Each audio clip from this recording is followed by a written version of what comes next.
fiance's internet. That's just like a fucking slap out of left field. Just like, I wasn't awake for that. Thank you. I'm awake now. Well, I just thought we look it up first, and then we don't make fools of ourselves, and then everybody else on the internet is. I don't. You'd be like, I don't agree with the way this is. It doesn't make super sense to me because it's rules of the language. It's French, and French people give up at the end.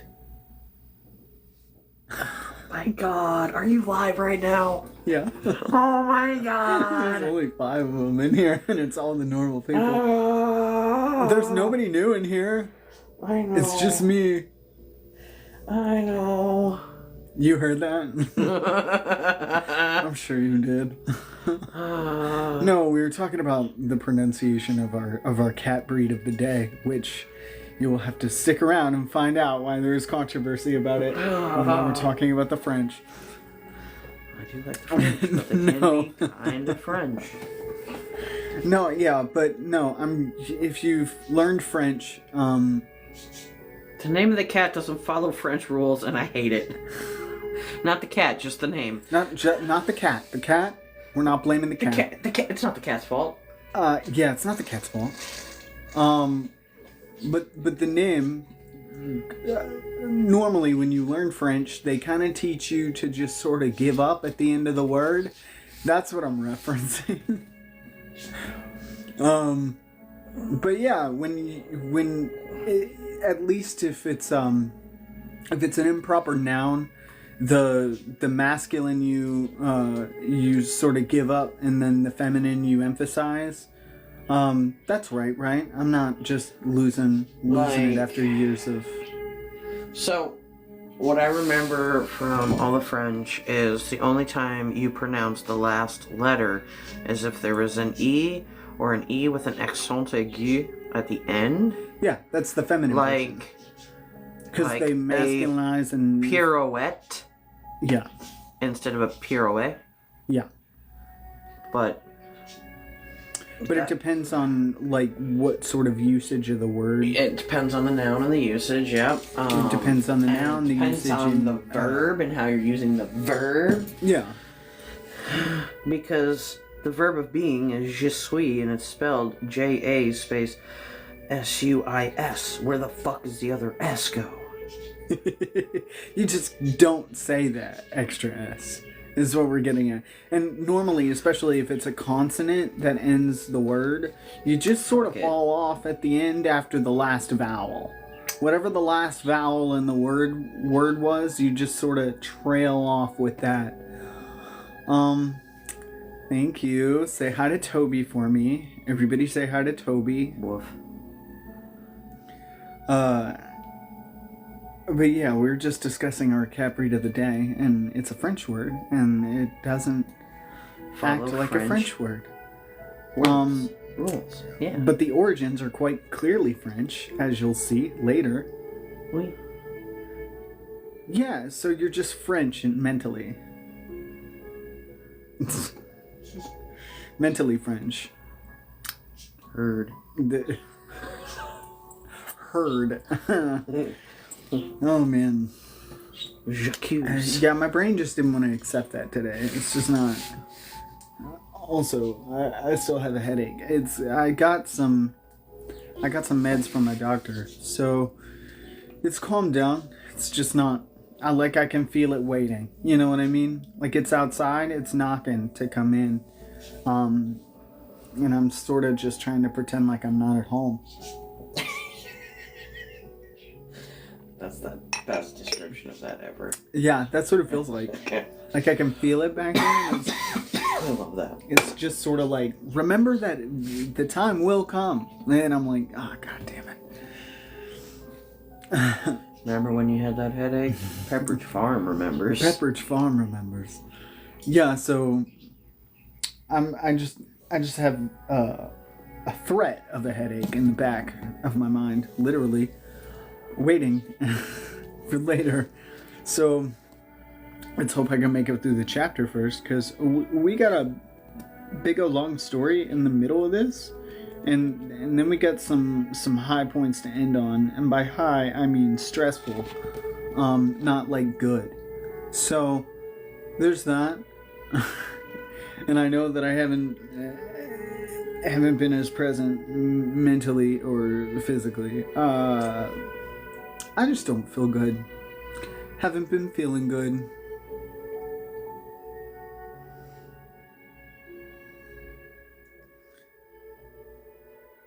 Chartreuse. No. It's not that. You'll see. You gotta stick around for the cat facts. Don't spoil it on yourselves. Yeah, Spoiler ban now in effect. yeah. Don't try and look it up now. You're just gonna ruin story time for yourself. Yeah. And this is our time to chill, so like get a beverage, get your own cat and or comfortable pet that likes to be utilized as a throw pillow. Yeah. And a nice comfy blanket, some snacks maybe. Strap in, get ready to strap in for the next 2 hours. I didn't think you actually were. I was just curtailing it. Pretty smoky blue. I think of Russian blue when I think of like that nice smoke colored cat fur. Yeah, because it's so gray, it's almost blue. It's so gray. Like my apartment walls. So You'll have to come over and see them. I know what John's looks like, so like I have an idea. Yeah, if the light hits it just right, and it's like, oh my gosh, we're kind of taupe. And then as the light starts to fade away, it's like, we're not taupe anymore, we're gray, and now we're just blue.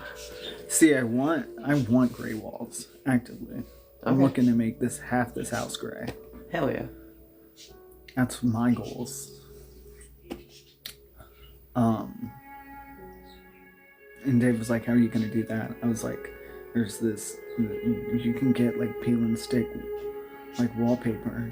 I'm going to get gray. And he was like, why do you want the house gray? And I was like, why do you want it fucking yellow? Yeah. It's mustard yellow in our kitchen right now. Are you happy with that? No. Do you feel good? Anyway. But I digress. I'm on this episode of I'm in my 30s and I have stuff to actually buy at Home Depot. Are we millennial gray? Why are you attacking me right now? Don't attack me. Swiftled's attacking me. I'm attacking you. That's fair. A I mean, if you're being attacked, fat I Russian understand. blues, that's adorable. Those sound adorable. I'll have to look them up. What's the cat? Chartreuse. Oh, yeah, hang on. Oh, are you gonna look it up for me? Yeah. It's so helpful. Dad's gonna look it up for me. Oh my god, you're so cute. I need you to just give me bigger pictures, bastard. Look at him. I'm so chunky. I love him. Aw. I want him to be mine. Aw. Oh my god. Look at him Just chunky. golden eyes. Look, I Little can't chubby judge. My cheeks. goal is a black and gray mid-century modern. Who said that? Swiftbled. I think me and Swiftbled need to live together. Or you can like totally come over and enjoy my apartment because it's half the fixtures in there from the fucking I'm 70s redoing still. my bathroom in black marble, and Dave has a lot of questions. And I'm like, look, I don't have answers for you. This is what I want. It looks better. I want conversation pits to come back. Yes! Oh my god, I want that so bad. Oh man, That's the why- true drunk test. Are you drunk? Can you get out of your living room? Yeah, like that would be. That's fucking dangerous. I want one of those like conversation pits in the living room with one of those round fucking couches Uh-huh. with a table that has a bunch of chargers in it. I want that. That's like my dream living room. Okay. I'm kind of more of like the square variation of the Okay. conversation pit, and have like a bigger coffee table that does have chargers, but it's a charger at each corner so everybody can spread out but still be chilling. See, I want it to be wide enough to where circle is comfortable. Also, I never anticipate having more than 3 people in my home at a time. Same. So That's why there's 4 corners, because one's definitely for the cats.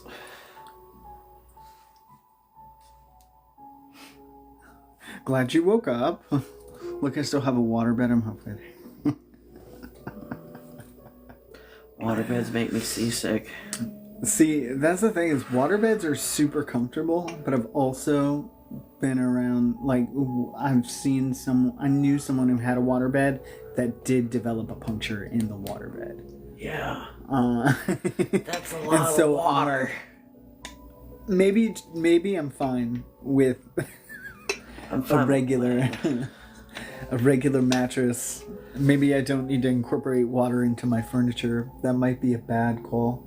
So I can handle going out onto the sea in a boat. No problems. I can't handle laying on a waterbed. I get seasick. You've had to clean up the waterbed disaster? Oh, no. Yeah. Yeah, no, I call her my aunt, but she's actually not related to me at all. She was just like a family friend. And she was a crazy cat lady. Which might be where my problems started. She's always had about 10 cats, and every time I went over to her house, it was just playtime with 10 cats. So I'm just running around after every single cat. So that is probably where that developed anyway. Because Monta always had a fuck ton of cats, and Monta had a waterbed. And then I remember when that thing fucking... Oh, man.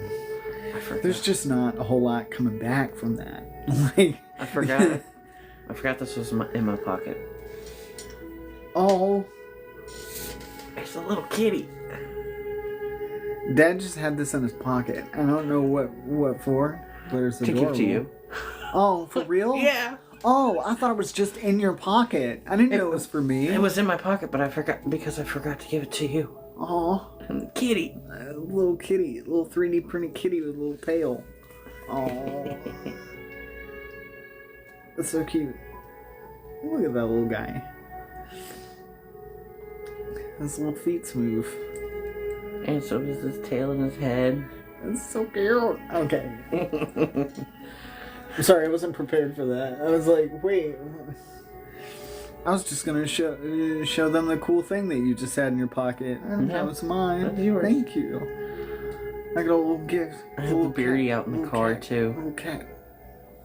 Little kitty cat. Anyway, it's so cute.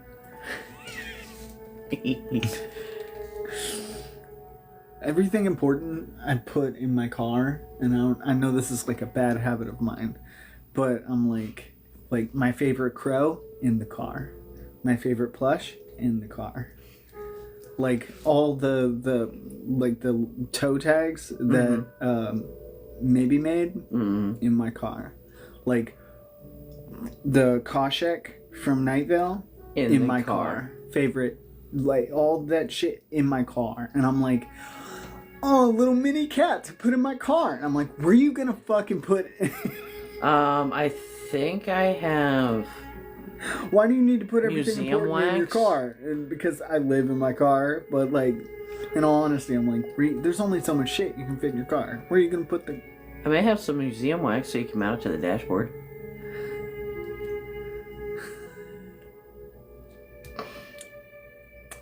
Helpful. Sorry. It is. Yeah, that way you can put it in the car. That is, it's so hot outside that I'm like, it'll melt everywhere. What the heck? Would it melt all over the dashboard? I don't and know. ruin my little 3D printed kitty? Would it ruin his toe beans? I don't know. And now I don't want to have to worry about it. And now I am worried preemptively before I've done anything. And that's anxiety. That's called anxiety. When you worry about stuff that you haven't even done yet, you might have generalized anxiety. Talk to your doctor if worrying about everything is right for you. It's probably not. Seek help. I'm fucking wheezing. I'm sorry. Oh no. Okay. Bad I shouldn't idea. read the All book right. before I start. Should read the book before I lose my goddamn mind. Don't do that. Then they won't diagnose anything but the... You're right. I should read the book before I before I lose my mind. This is a book club. I don't sit here and talk the entire time. I do talk maybe about 10-15 minutes generally is what I try and keep it at. And past that point, feel free to tell me to cut to the chase if you want to, because we gotta get through this. Right now, we are reading through Miss Peregrine's Home for Peculiar Children. We are on the last book, the 6th book of the series. So if you don't know what's going on, you can check out my YouTube. I have all the other books there. I am short on the last chapter. I do have to upload that, but I'm getting to that just as soon as I don't feel like dying. And we're gonna handle it. But we are starting off at chapter 9 this week. And if you need a little recap, Call's back, everything's bad. V is dead. And now Call's put a hit out on 2 children. So if you needed to know where we're at, shit's bad. So in the interlude, they were trying to get V's body back so Enoch could dead rise it to figure out some information, namely the rest of the prophecy and where the 7 are meeting. That's so important that Noor has to get to so we can potentially save the world. And Jacob, Noor, and Millard snuck out to go check with a crazy old man about a timepiece. Just crazy old man. Sorry, Dad's making faces. And that's where we left off. It's looking mediocre at best. So, who is ready to have me read you a little story?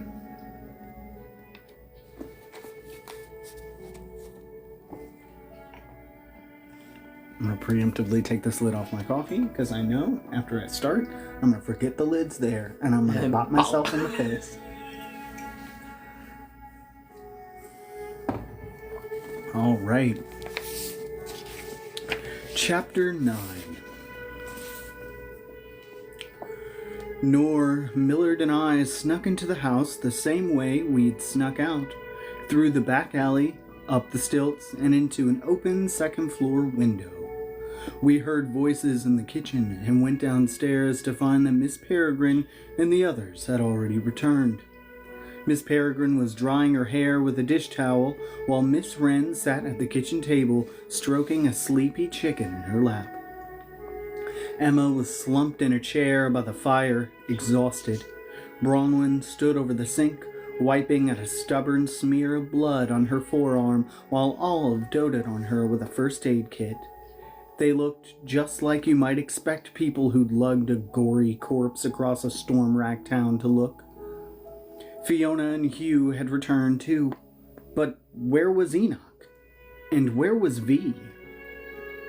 Addison was guarding the closed door to the sitting room and barked at us as we came down the last few stairs into the kitchen. "And where have you been?" "You snuck out," Miss Peregrine said, "and left behind the guards we assigned you." She sounded more tired than angry. I'm sorry, miss," said Millard. "It's entirely my fault. She waved a hand. "We'll talk about it another time. There are more important matters before us now." She didn't even ask where we'd been. "Olive, dear, don't forget the antiseptic before you apply the sticking plaster." "Yes, ma'am." "Did you run into trouble?" I asked.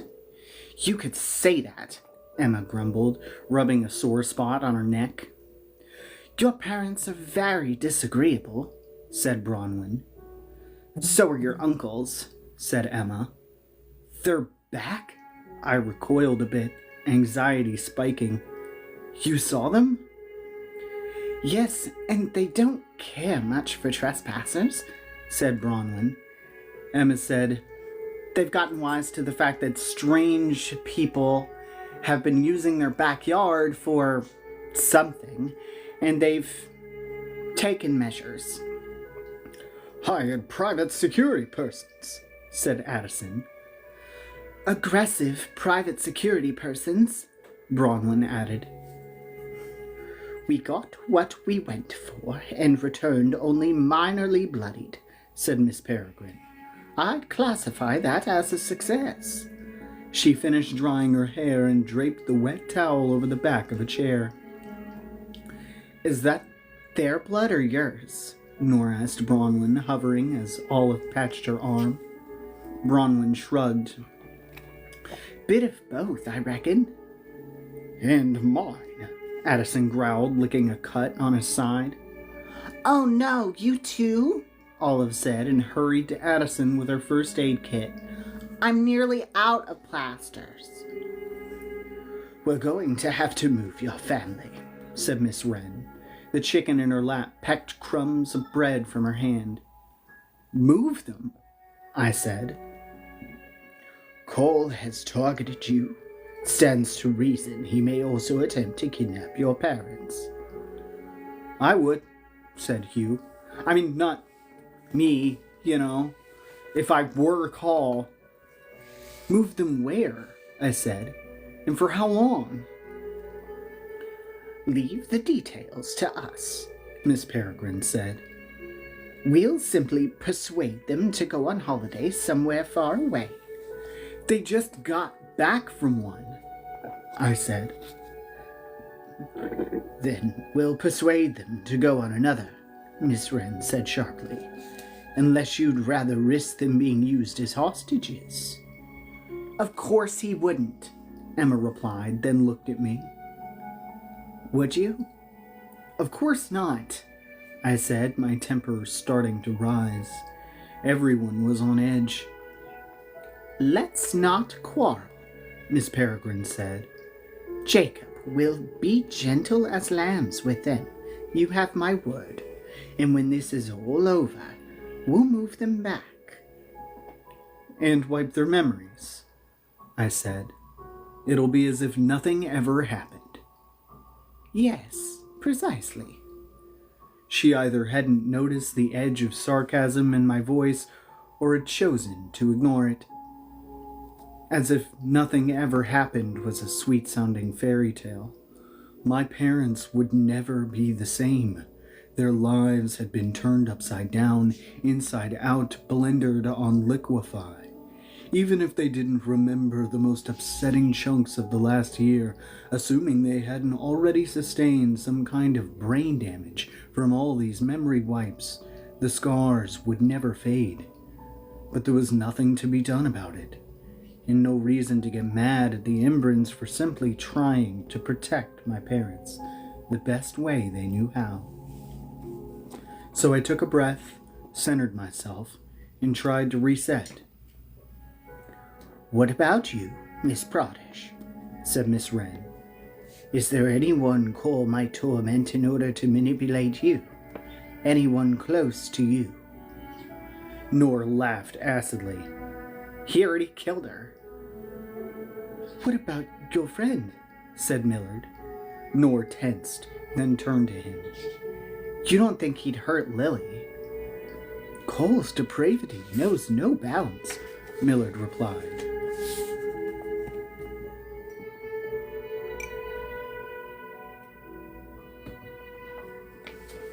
A new darkness clouded Nora's features.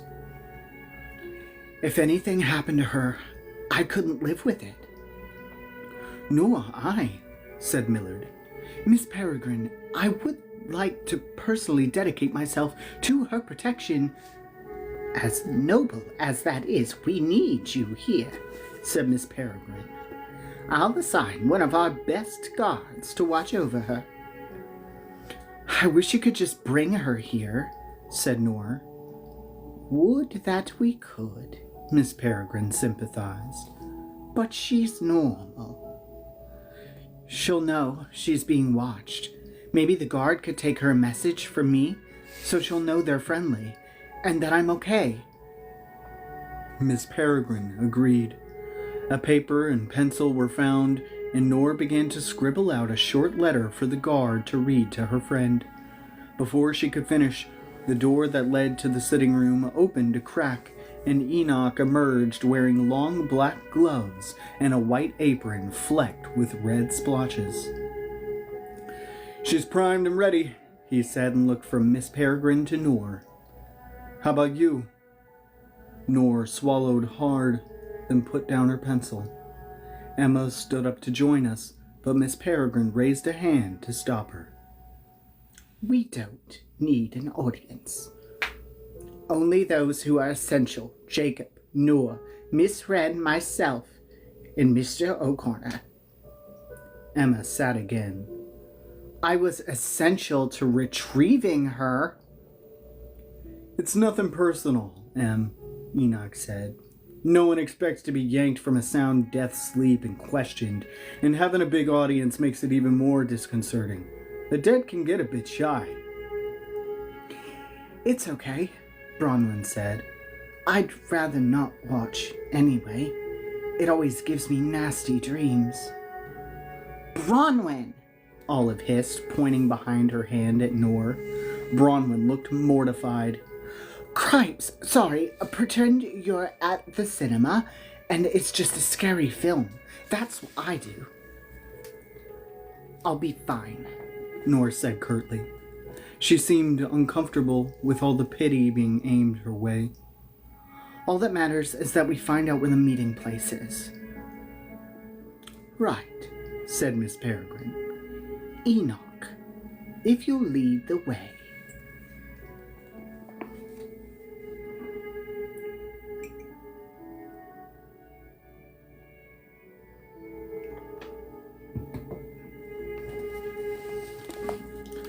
V lay upon a long wooden table that had been positioned near the window. Daylight laddered through the blinds and fell across V's body in harsh yellow stripes.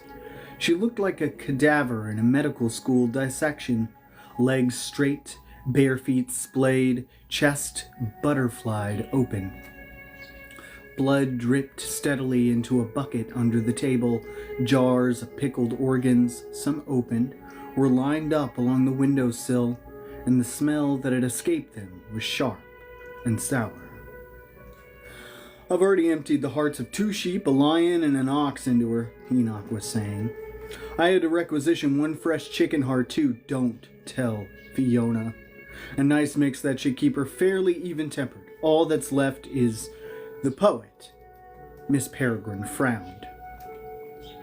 "I won't ask where you got that, Enoch." He gave her a cheeky wink. "It's better that way." Enoch had already begun dead-rising V, and for Nor's sake, I was grateful that some of the worst parts were already done. I'd watched him work on a human only once before. It had taken several gruesome minutes and something like 5 sheep hearts to rouse Martin, Cairnholm's late museum curator. Nor wouldn't have to witness all that gory preamble. I couldn't bring myself to look at V for long. It felt like an intrusion. But from the corner of my eye, I noticed her foot twitch, and I thought I heard a quiet murmur, like the sound of someone half woken from sleep. Enoch reached under the table and drew out a lump wrapped in damp butcher paper. With some limited time, I couldn't nick one of the major poet's hearts, sorry to say. He unwrapped the paper and tipped out a mottled gray lump the size of a baseball. Just some poor, penniless scribbler. "Will she start reciting his poems?" asked Miss Wren. Enoch laughed. "I doubt it. This is his heart, not his brain. But it should help loosen V's tongue."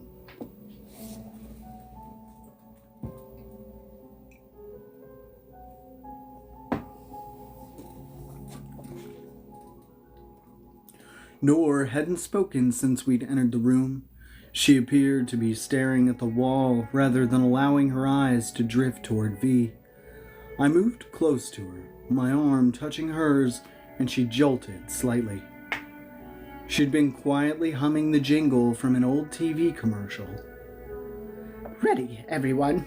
asked Miss Peregrine, though she was only looking at Nor. "Yes," she said. "Please just do it." Enoch needed no encouragement, but he wasn't gleeful.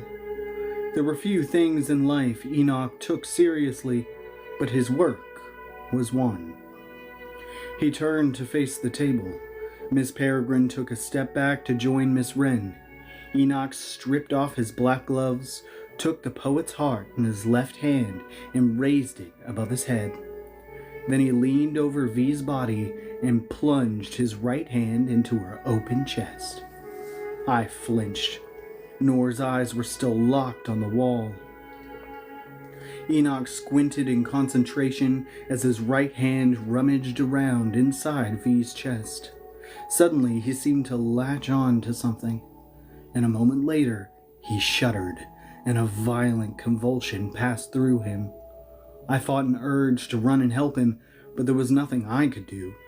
This was part of his process. In his raised left hand, the poet's heart quivered, then started beating. "It's happening," Miss Peregrine whispered. V began to moan, quietly at first.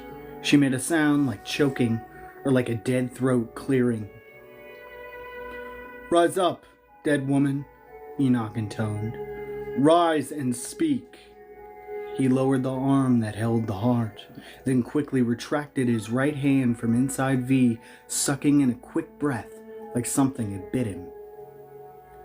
V sat up. I had known it was coming, but wasn't prepared for the shock. She lurched upward with a sudden flopping jerk, like an electrified rag doll.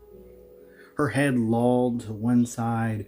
Her eyes were open, but the pupils rolled back and forth.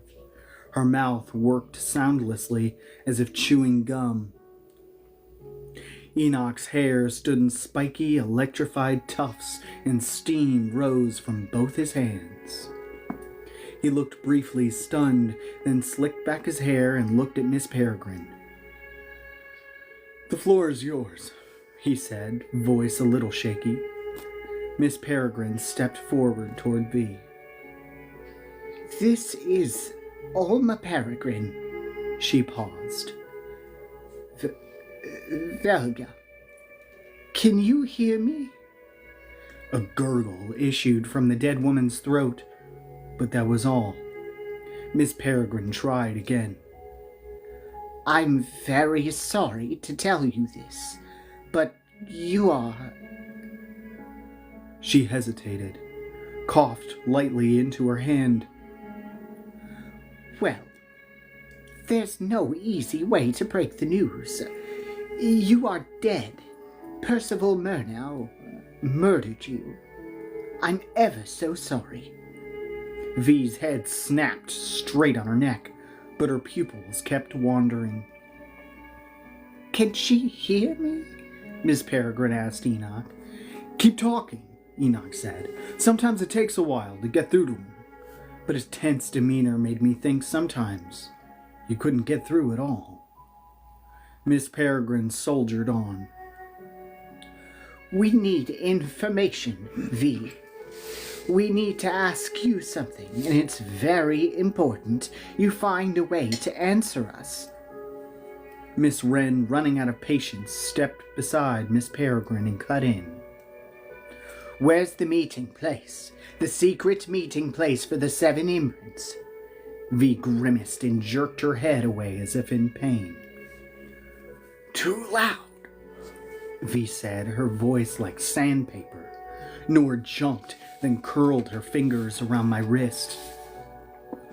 "Miss Wren, please," Enoch said. "She's dead, not deaf." "Too bright," said V. "Too bright," said Miss Peregrine. She stepped quickly to the window, twisted the rod on the blinds, and the light in the room dimmed.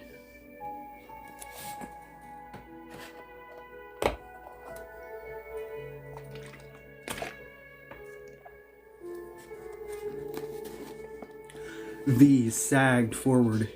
She moaned, took a few rapid breaths, then raised her head. Her pupils were still bouncing back and forth, settling nowhere.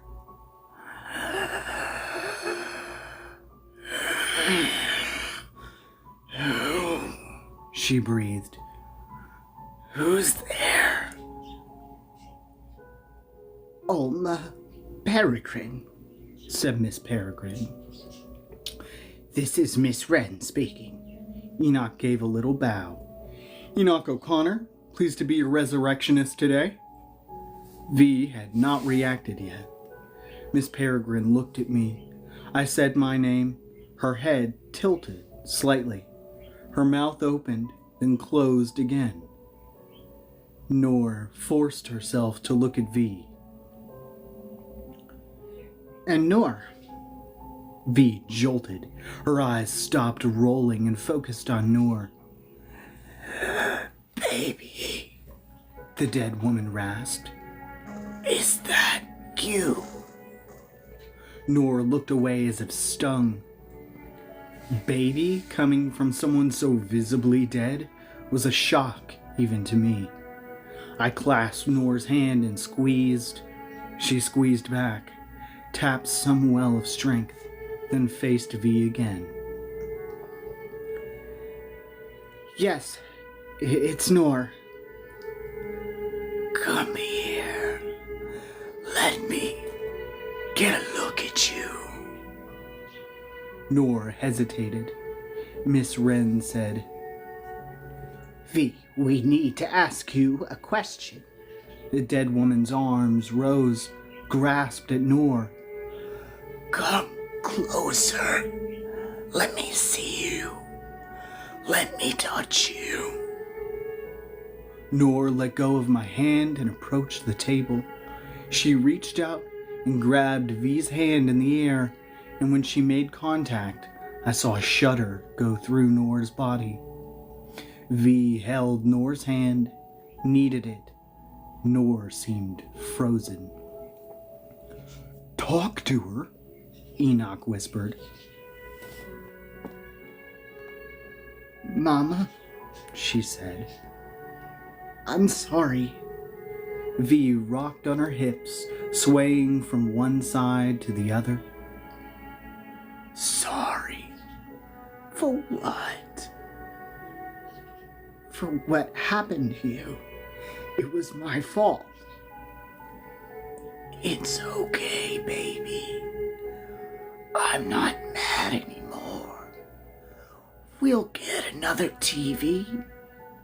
Nor gasped and pulled her hand away. V moaned. Where'd you go? Come back. That was a long time ago, Mama.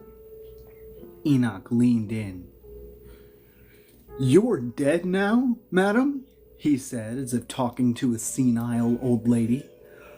You're not alive any... Nor put up a hand to stop him. V said nothing for a moment, then broke out laughing like she'd heard the world's funniest joke. A fine red mist sprayed from her butterfly chest. None of us knew what to do, not even Enoch. When her unsettling laughter died down, she sagged like a marionette who'd had her strings cut, then let out a long, mournful cry that sent chills through me. Enoch hissed at Nor and made a looping, hurried-up gesture with his finger. We only had so much time. Mama, Nor said loudly. V slowly straightened, looked at Nor again. Her face was pained. I need to ask you a question, Nor said. At this, I saw Miss Wren visibly relax.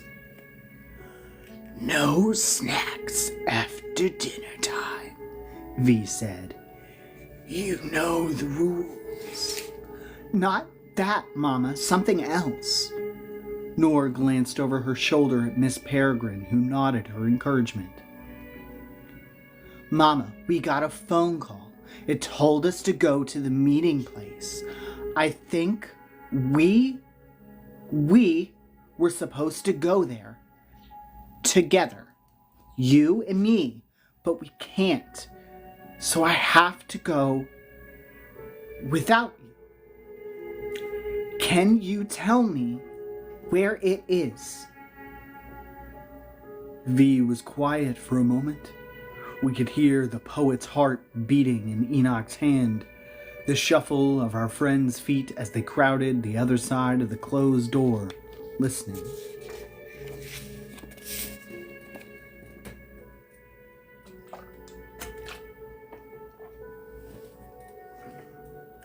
Then V let out a long, distressed groan, a sound of realization and of mourning.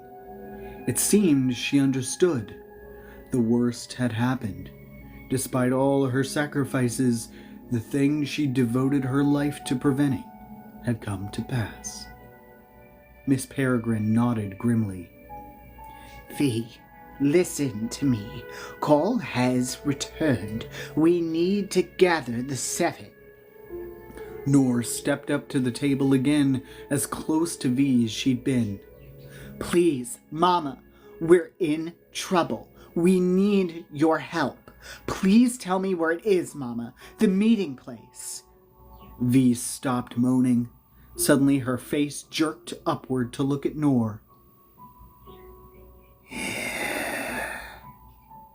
"It's almost tuck-in time," she said sweetly. "But we can't read stories until your teeth are brushed. Did you brush your teeth?" Nor took a deep breath, then replied, "Only the ones I want to keep." V's blue lips pulled upward into a smile.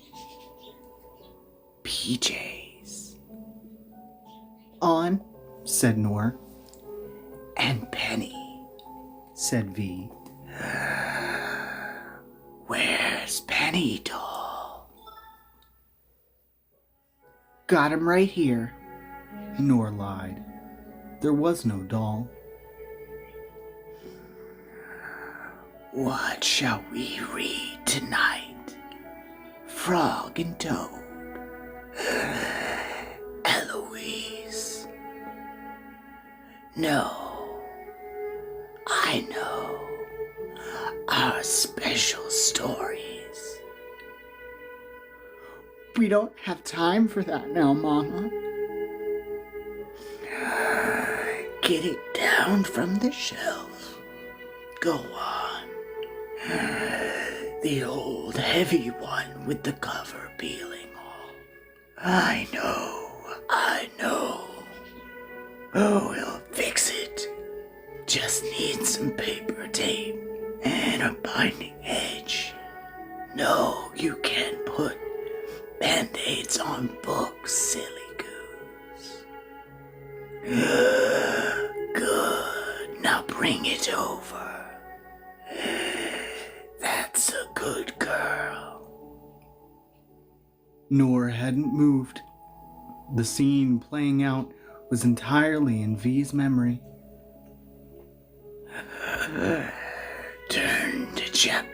That's right. Your favorite one. Now come sit in Mama's lap." Nor stiffened and tried to back away, but V grabbed her wrist and held on tight. "Sit." "My question, Mama." V pulled her close. Nor squirmed. Sit. Mama misses you." "Please," she begged. "I need you to answer me." "Read with me." Nor let out a shuddering sigh. Enoch circled his finger more urgently, eyes wide. "Okay, Mama." "Nor," said Miss Peregrine, her voice betraying some alarm.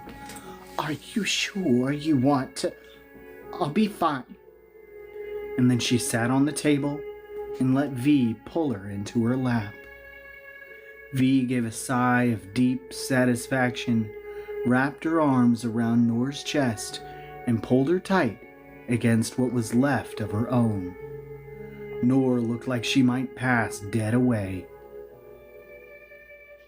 "Tell me," said Noor, and while the rest of us looked on with a mixture of wonder and horror, V rested her chin on Noor's shoulder and began to tell a story.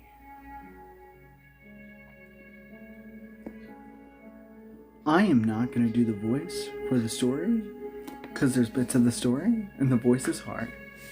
And also you might miss bits of the story because I have to inhale and exhale. So I'm just going to read it. Once upon a time, a very long time ago, there was a girl who grew spikes on her back like a porcupine. People feared and avoided her, and her parents worried for her future. One winter, a sickness swept through the countryside and killed the girl's poor father. Her mother had been carried away by famine the winter before, and as the father's soul left his body, he heard the girl singing, "Come back to me, dear father, come back to me, as fast can be." The Imbrans traded a meaningful look.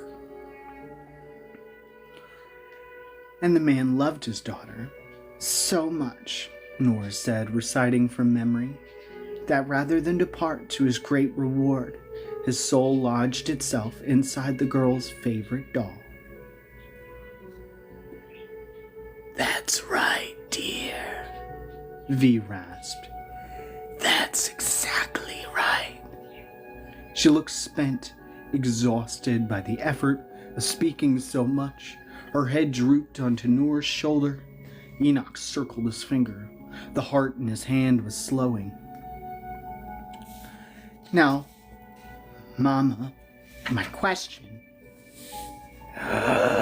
"Sorry, love. We'll have to wait till morning. Time for nighty-night. Betty bye," she said dreamily, and then let go of Noor and slumped backward onto the table, motionless. Miss Wren gasped. "Oh, come on," Enoch said, shaking the heart as if it were a stopped clock. Noor leapt off the table, shivering. "Are you okay?" I said, pulling her into me. Enoch threw the exhausted heart onto the floor. "Is that it?" he shouted at V. "I go to all the trouble of bringing you back from the dead, and we get a bedtime story?" "That was one of the tales of the peculiar," said Miss Wren. "The beginning of it, anyhow." "It was my favorite story when I was little," Noor said. She was shivering. I led her to one of the floor cushions and we sat down together. She seemed okay, shaken but engaged. But Noor had 1,000 layers beneath her surface and was practiced at hiding them. "What a waste of hearts," Enoch said bitterly. The door opened and our eavesdropping friends tumbled in, unable to stem their curiosity any longer. Miss Peregrine didn't even object. She was lost in murmured consultation with Miss Wren. Olive rushed to where Noor and I were sitting. "Was that awful or wonderful? Are you all right?" Nora looked at her blankly, as if confused by the question. "Too soon," Olive said. "Sorry." Miss Peregrine and Miss Wren split apart and started giving orders. Miss Peregrine said, "Olive, I want you to go find the unabridged edition of the tales. It's in section 3F on subfloor 7 of the archives. Take Bronwyn to help you. It is quite heavy. You'll need my badge to check it out of the building." As Miss Peregrine dug into her pockets and pulled out an ID shaped like an iron star, Miss Wren spoke to Millard. "Mr. Nullings, please fetch the oldest map of days you can lay your hands on. Ask Perplexus for one if you come up short in the cartography stacks. Enoch, Wrap V in a shroud and put her on ice, and ask the mortuary department to prepare her for funeral." "Are we finished with her?" said Nora, confused. "Won't you need to wake her up again?" "It'll take a few hours to arrange," Enoch said. "I'll need to collect twice as many hearts and even better ones this time." "That won't be necessary, Mr. O'Connor," said Miss Peregrine. "But she hasn't told us where the meeting place is yet," Hugh protested. "Actually," the two Embrons said at the same time, and the Miss Peregrine finished. "I believe she just might have."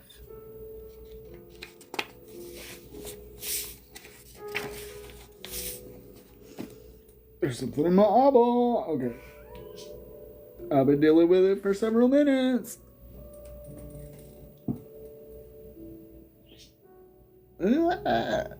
Anyway, that's the end of the chapter. Sorry, I should have preempted that. I've been doing.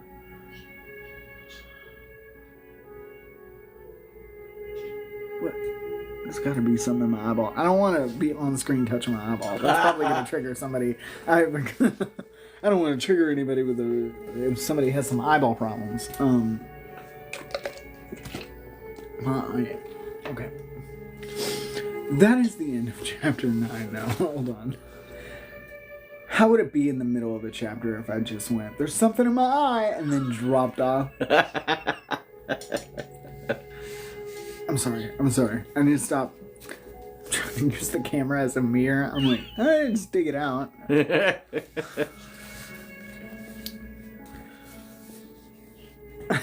Your last week was awful. We would accept it. I have been in here and been like, "There's something in my eye. Something going terribly wrong." And I'm like trying to muscle through it. It's because there's so much cat hair all over the place. And spike hair is the worst. It's the longest and the lightest. So you won't even see it. And it'll go... His hair is like 2 inches long. And so when you find it, I've gotten one out of my contact before, and I'm like, how the fuck did I not see this going from straight around the circumference of the eyeball or something? Because it's so long. And I was like, how did this get in there? I pulled BMO hair out of my eyeball earlier, so... Oh, goodness. Man, dude, anybody who's ever gotten a cat hair... In their eyeball. In their fucking eyeball. They understand the struggle. Anyway, it'll be fine. It'll be fine. I think I got it. It's at least letting up. It's fine. It's fine. We're gonna try and get through it because we're heading up on a thing, and we got an hour. And this chapter is, I think, longer than the previous one. So I'm hoping we can get all the way through it. There's only there's only one picture, so we're looking at.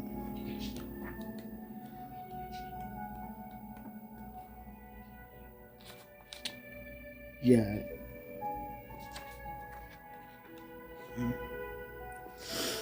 Yeah, that one was only 12, and this one is longer than the previous one. So we got a ways to go, and that voice is hard, so it takes up time. Yeah. Okay. How'd you like my corpse voice? It ain't easy being wheezy. Almost did a death rattle, and I thought that might be too much. Should've. I'm over here just like...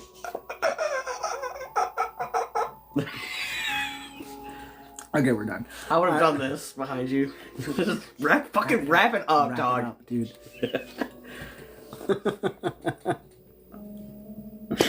Oh, fuck. Okay, chapter 10.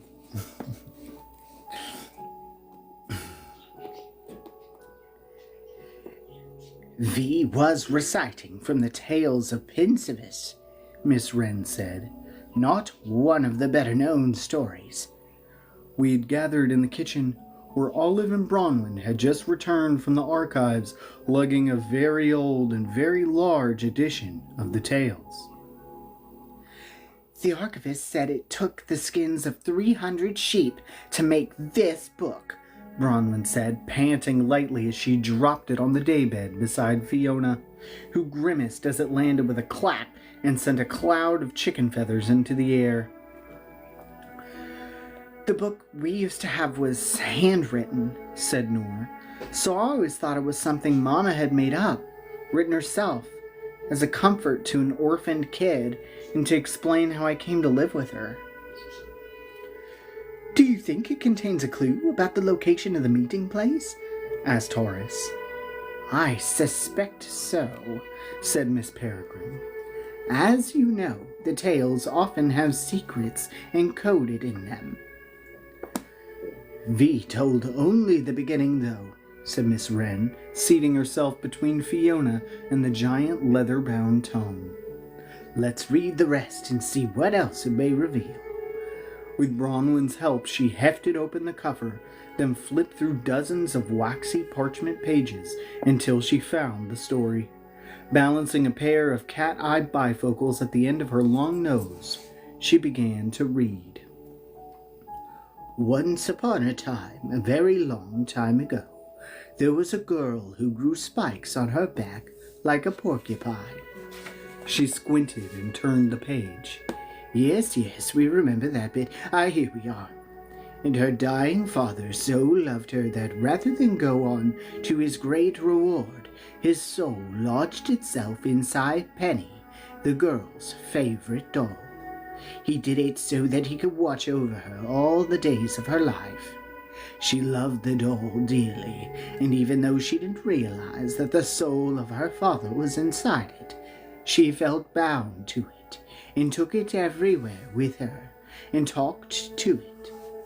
Sometimes it seemed to talk back."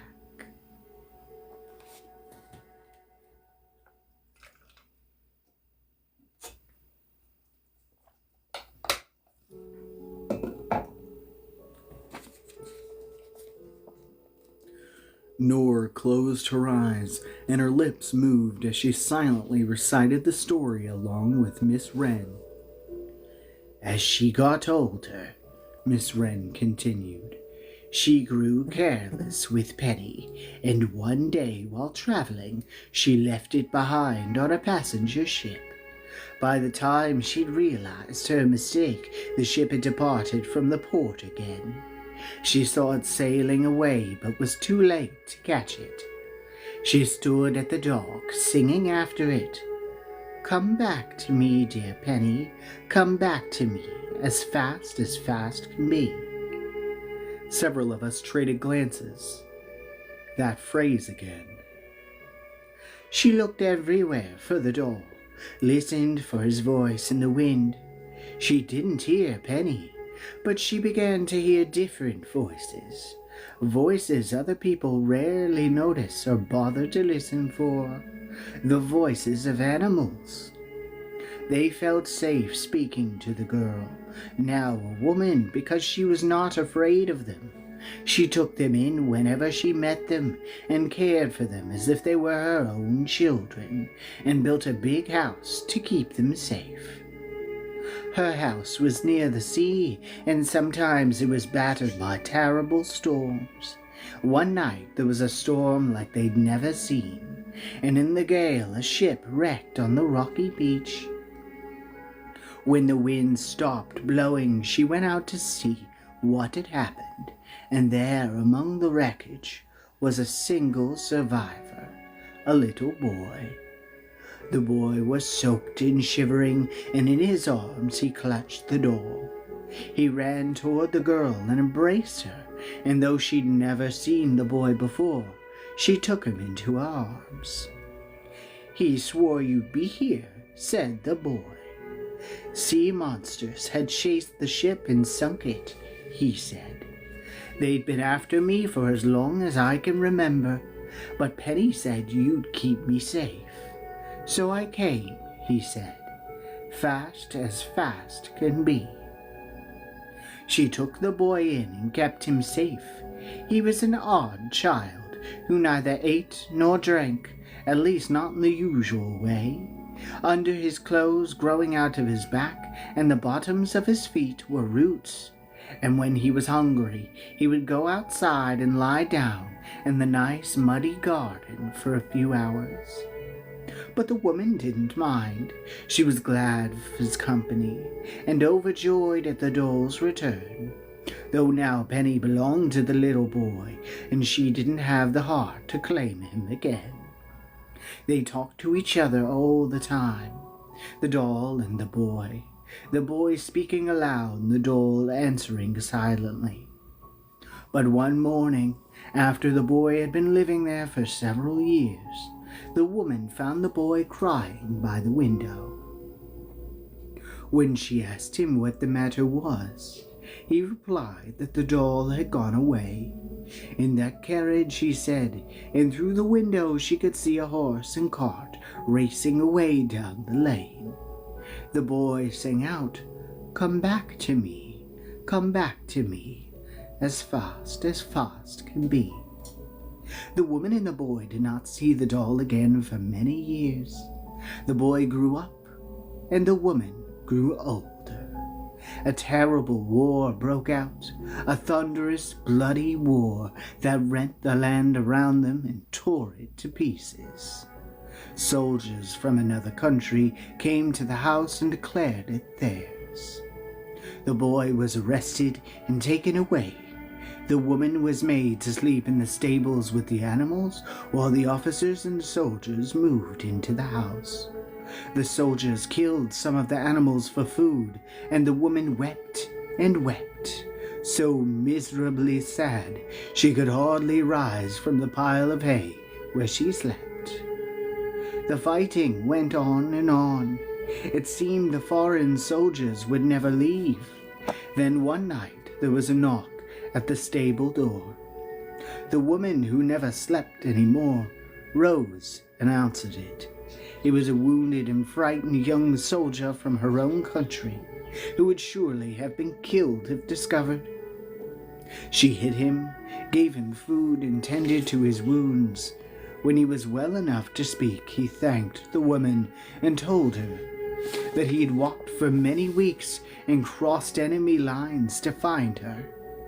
She asked him why, and in answer he reached into his rucksack and pulled out her old doll, who was looking quite the worse for wear. And the soldier smiled and whispered, "Penny said you needed help." "Fast as fast can be," she finished for him. The soldier had the ability to transmute things from solid matter to gas with a certain touch of his hands, and that night he snuck into the old woman's house and proceeded from bed to bed, transforming the enemy soldiers into harmless puffs of smoke. By the time the sun rose, they were but an angry red cloud hovering above the roof, and could do nothing to the woman any more but hiss and swirl. The doll came and went several times more, and it's said that he still roams the earth to this day, helping outcast children who need a home. Miss Wren took off her bifocals and looked up from the book. And that's the end. "So?"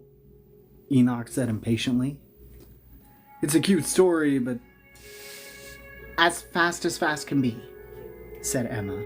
"That's just what the person said in those calls that were intercepted."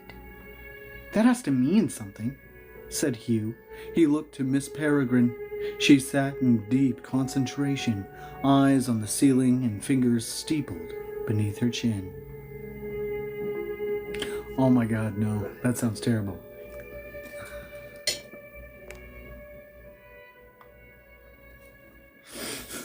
The book just ends right there. I'm sorry. Oh God. No, it doesn't. No, I'm just thinking that would be horrible. Just, oh God. It's like, what a stellar time to really cut it off.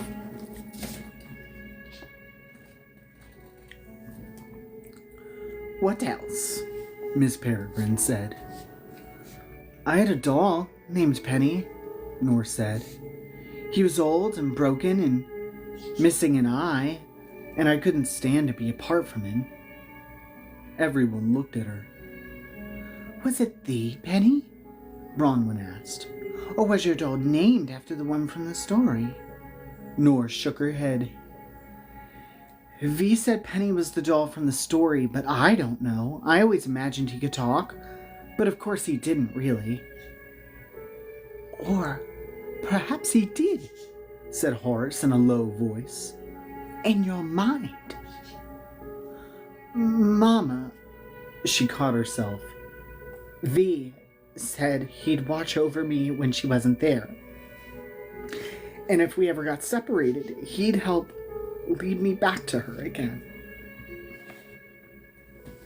But after we were attacked by whites, just before she decided she had to give me up, Penny disappeared. I was inconsolable.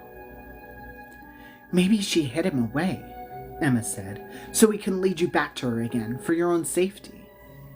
Her voice wavered, near to breaking. Nora's face darkened, but she said nothing.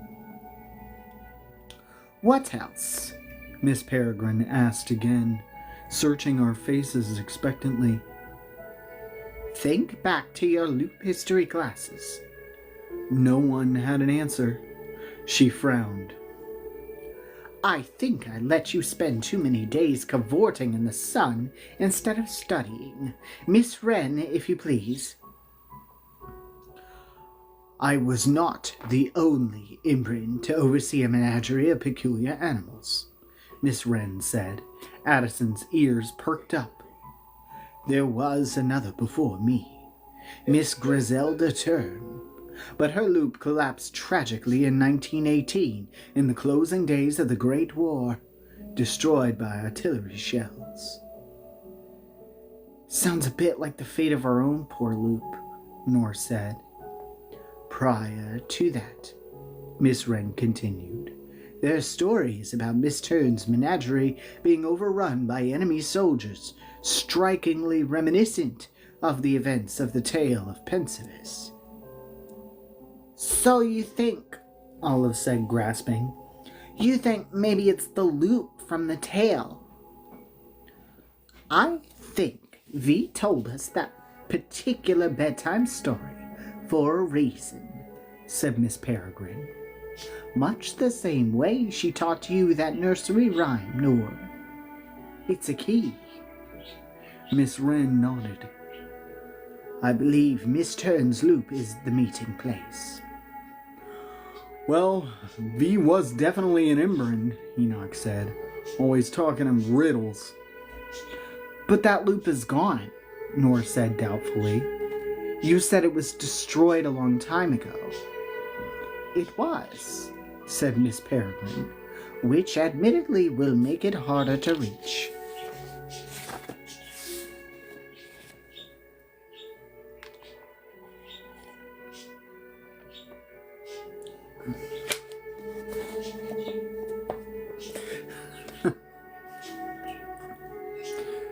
But makes it all the better a hiding place, said Miss Wren with a gleam in her eye. Very smart, squirreling it away in a place like that. But how do you find a loop that isn't there? Nora asked. Leave that to us, said Millard, and we all turned to see his robe floating in the open doorway. Clear the way, please. He led two black-suited temporal affairs minions inside the room, and together they heaved a map of days that was even larger than the tails through the door and dropped it on the kitchen table. Careful with that! It's older than any of us. Millard shooed them out the door and slammed it behind them. Do you remember, he said, turning to Nor, when you asked whether it would be possible to visit very old long-collapsed loops in places like ancient Rome or Greece, and I described a technique we call leapfrogging? Nor stood a little straighter. Yes? Well, that's what we're going to have to do now in order to reach Miss Turn's loop. Is it hard? I asked. How long will it take? That depends on what and where we have to leapfrog through, Millard said, cracking open the atlas. Miss Turn's original loop was in northern France, which isn't far from here, as the crow flies. It was opened in 1916 and destroyed in 1918, which is a very narrow window of time. He started to carefully turn the pages, each one the size of a pillowcase. It'll mean finding another loop that was initiated during those few years, then traveling across the open past to reach Miss Turn's loop before its collapse. Does that mean crossing through a war zone? Asked Claire. We're living in a war zone, Claire, said Hugh. What's the difference? It could get a bit hairy, Millard conceded. And complicated. Nothing good is ever easy, said Emma. But if all 6 of the other prophesied ones are there, it'll be worth the danger and trouble. But what do I do when I find them? Nora asked. Are there any clues in the story about that? Miss Peregrine tried, I think, to seem reassuring. Don't worry about that yet, dear. I'm certain it will become clear eventually. Nora frowned and crossed her arms. Millard was still turning pages in the temporal atlas, looking for a connecting loop, trying to figure out how much of the past we would have to cross to reach Miss Turn's loop entrance when someone started banging on the front door. Hugh was closest and ran to open it. A breathless young man was standing on the front steps. Come quick! There's a hologas loose in the acre! What? Miss Peregrine spun to face him. I ran to the door, my heart starting to race. Is it ours? I hoped he was talking about the one I tamed, that had fought by my side on Grayville, was formerly the Panlupticon's battery, and was now retired, recuperating, and, last I checked, imprisoned in the former Bloodsport arena. I don't think so, the boy said quickly. This one's different from any we've seen before, but in any case, it's wreaking havoc and hurting people. So, if you aren't too busy, Mr. Portman, could you please spare a moment to go, kill it? Miss Peregrine told everyone to shelter inside the house, then ran outside with me, Bronwyn, and Emma to see what was going on. I noted, amid the rush, that I hadn't felt the hollow yet, which was strange and probably bad. By now, my ability had developed such that I should have immediately felt any hollow that came within a mile's radius of us, a distance that easily covered the length of the acre. This one's different how? I called after the boy as we chased him down the steps. He dropped at the footbridge and turned to face me. He looked frightened. Mr. Portman, sir, even I can see this one.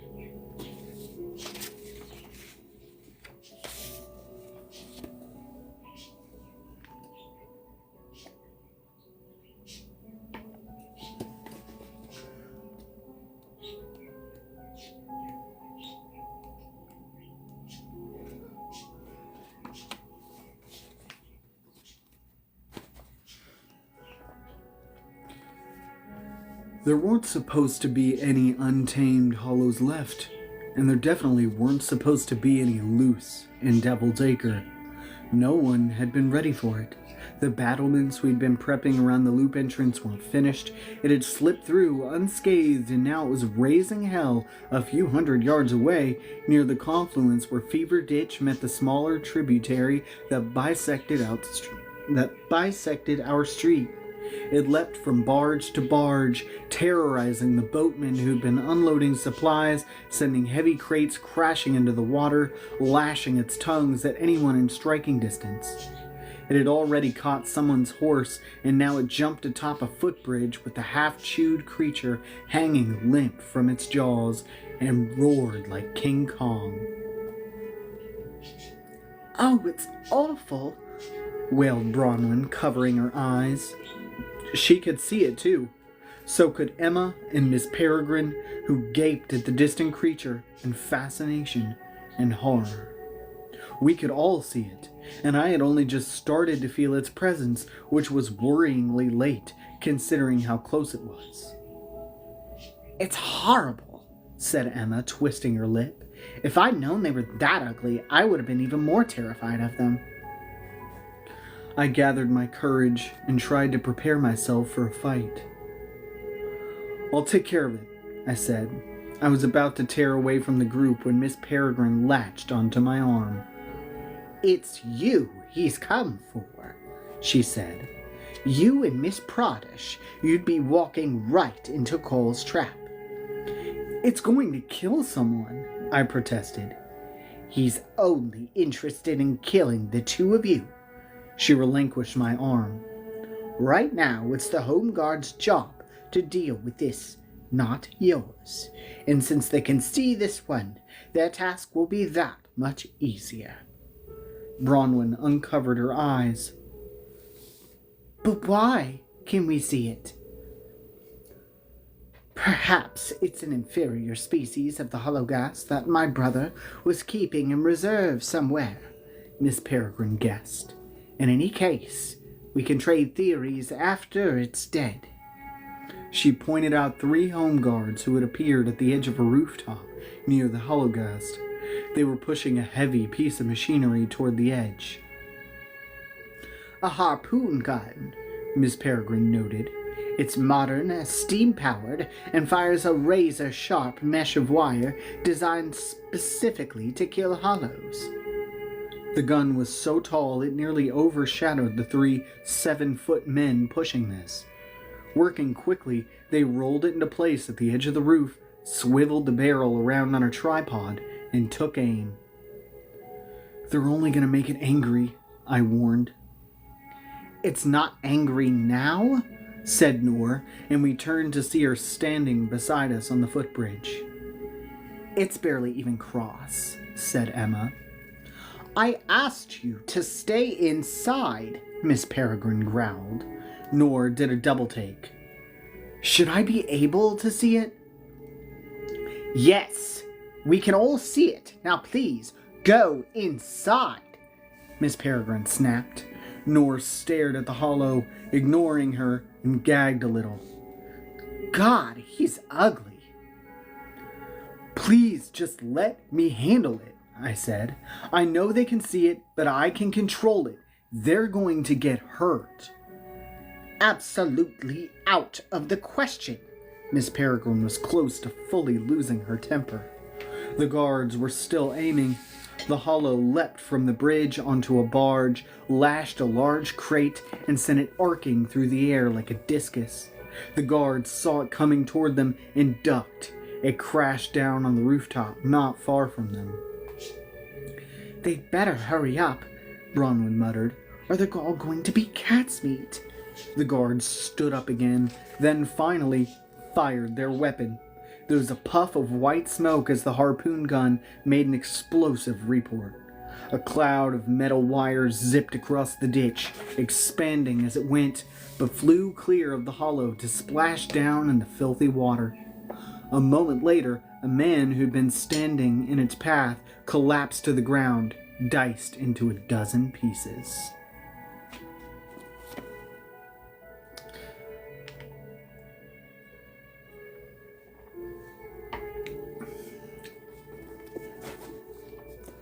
Noor and Emma gasped. Miss Peregrine winced and muttered some quick, prayerful-sounding phrase in Old Peculiar under her breath.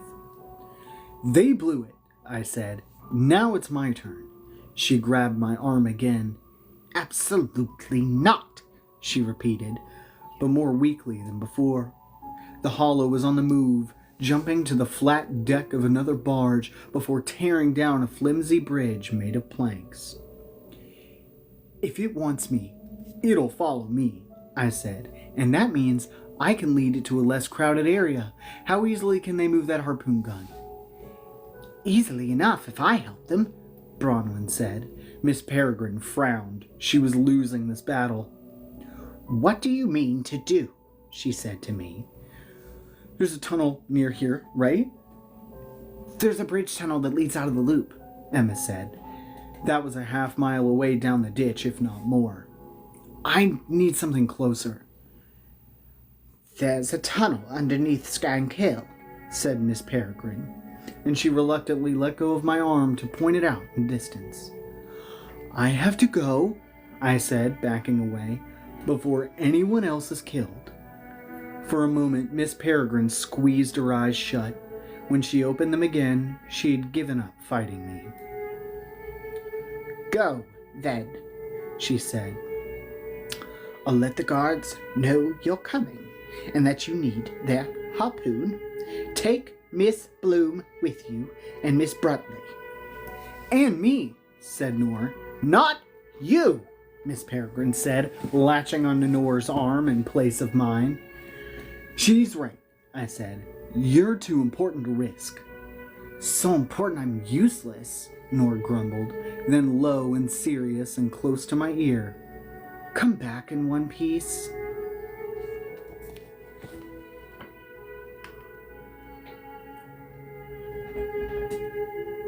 I spilled water all over the fucking counter.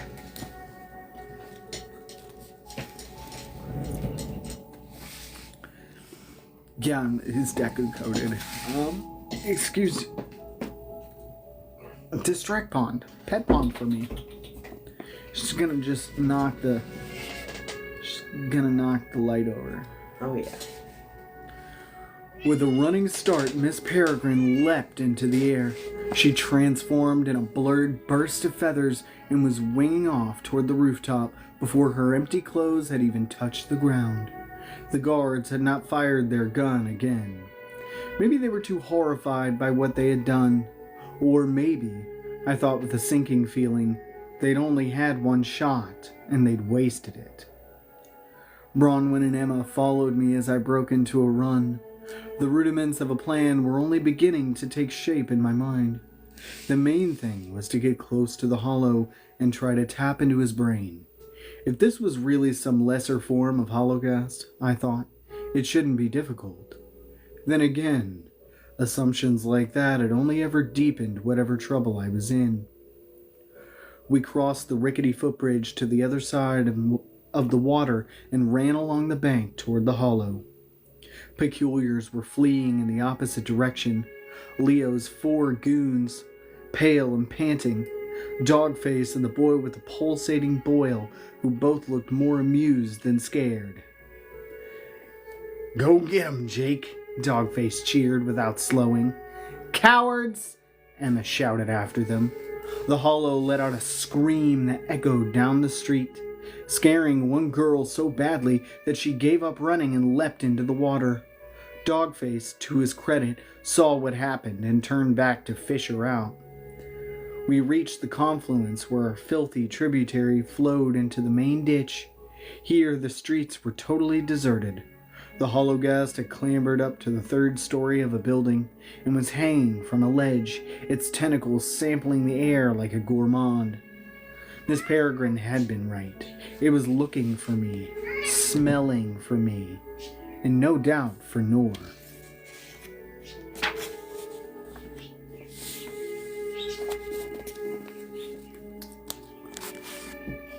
There's a lady jumping into the water. This is the only picture we got. This week. No, wait. Of all the things you could have included a picture of. And you chose a lady jumping into some water. Great choice. I'm not criticizing. I love this book. I just thought it was questionable. We only got one picture. Anyway.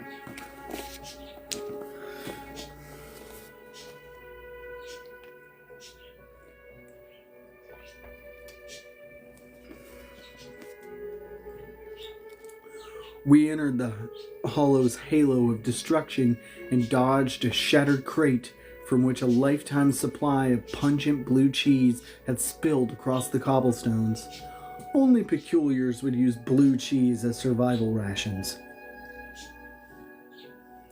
"I'll draw it toward that tunnel entrance," I shouted over my shoulder. "Bronwyn, how fast can you get that gun from the roof down to the street?" She glanced up at the building, a block away. 2 minutes she said, reassuringly certain. The tunnel entrance was several blocks beyond that and down a side street. 1 minute would be better, I said, but Emma and I will buy you as much time as we can. I need you to get that gun through the tunnel before me. Post yourself at the far end and aim it back the way you came. Then wait for us. I hope you know what you're doing, Mr. Jacob, she said, and split off down an alley. Emma and I kept running until we had drawn even with the hollow, which was now directly across the ditch from us. I had assumed it would see me right away and run in our direction, and indeed it was already climbing down from the building, but not because of me. There was a woman on its side of the street, the cowgirl with the long braid over one shoulder and a rifle in her hands. Her voice echoed off the bricks in the water. Hold it right there. I got you in my sights. Get out of there, Emma called. You'll be slaughtered. The woman ignored us. She pressed the rifle stock to her shoulder and sighted down the barrel.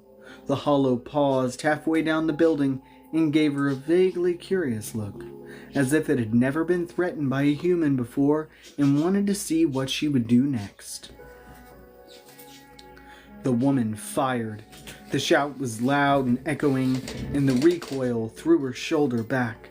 She slid the bolt on her rifle with a smooth and assured motion, lowering the barrel as the hollow began to climb down again, then fired a second time. The hollow reached the street and began walking toward her almost casually, like someone out for an after-dinner stroll. That was close.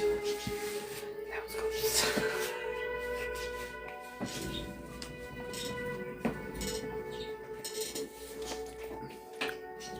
The cowgirl held her ground before reloading. Maybe she'd never seen a hollow in action before. Maybe she didn't know what she was up against. Maybe she was suicidal. Regardless, I didn't want her blood on my hands. "Hey!" I shouted. "Asshole!"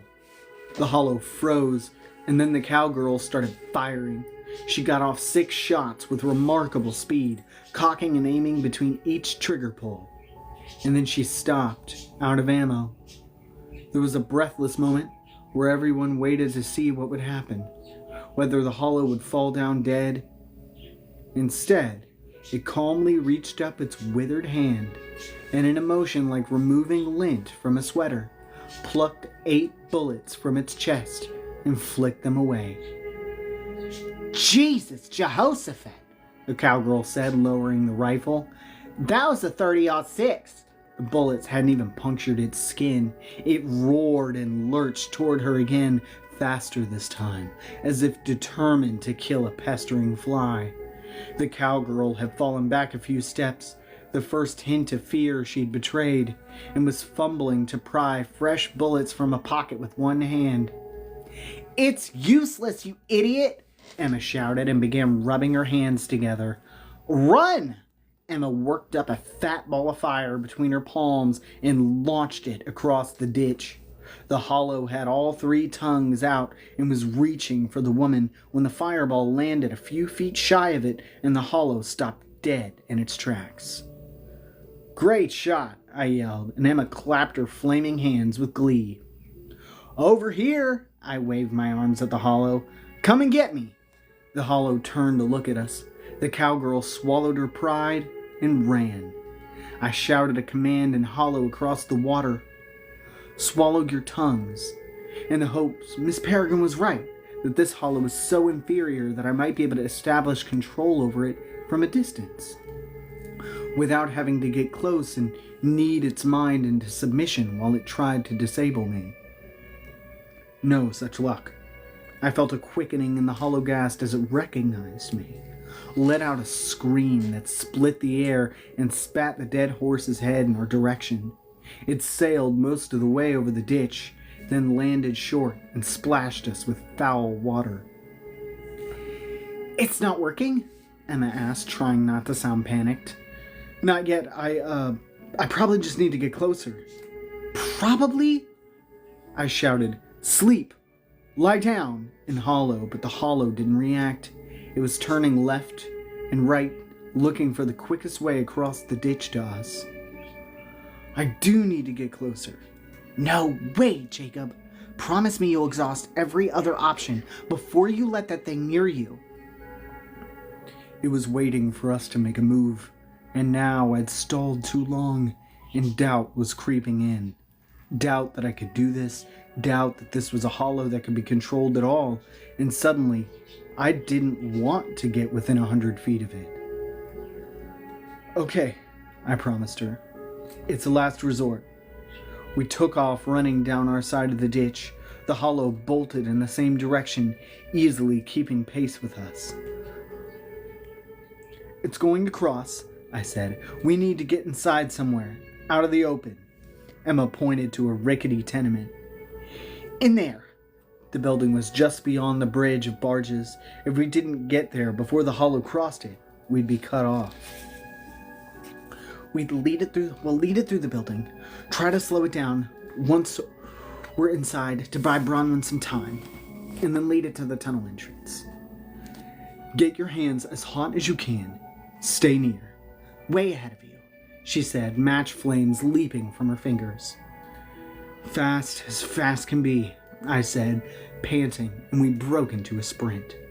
The hollow matched us, propelling itself with all three tongues toward a traffic jam of boats that stretched across the water. An easy bridge. We reached the tenement door just as the hollow leapt onto the first boat.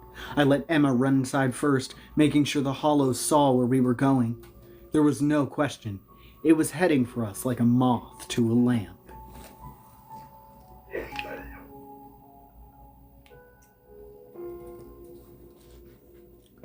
The building's interior was an uninhabitable wreck of slumping walls and half-caved ceilings, and we navigated the rubble as nimbly as we could, running around some piles, scrambling over others. When the door behind us smashed open and flew off its hinges, I knew we were in the hollow's company.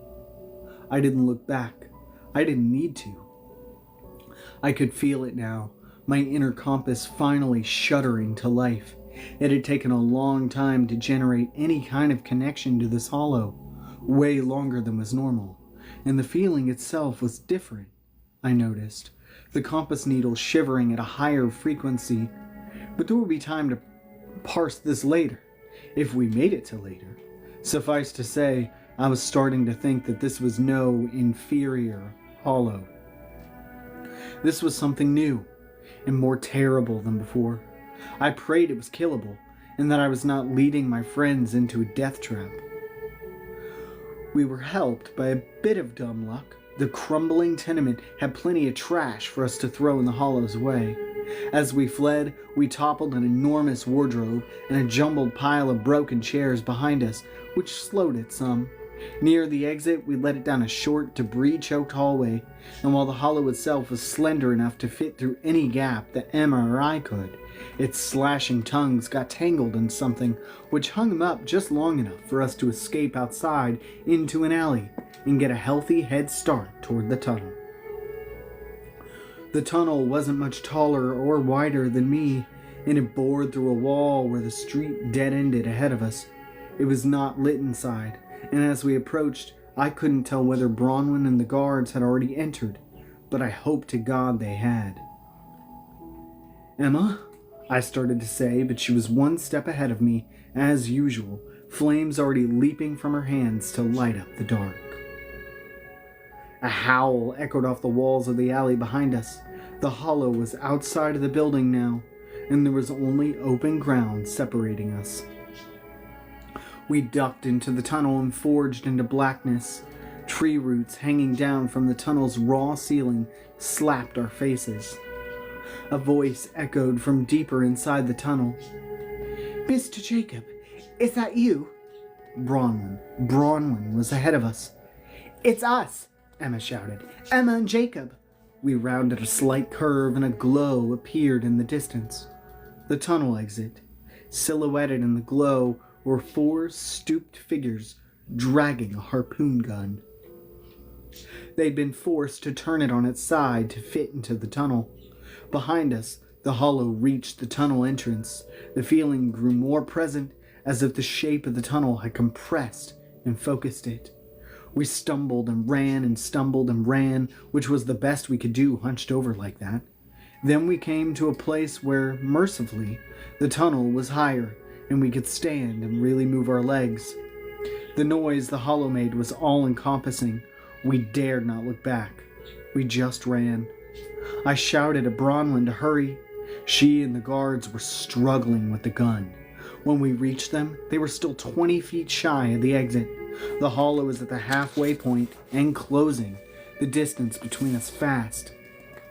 Bronwyn was pulling the gun by its barrel while the guards were pushing, and though they were making progress, it wasn't quick enough. The heavy base kept digging into the dirt. Bronwyn was getting tired.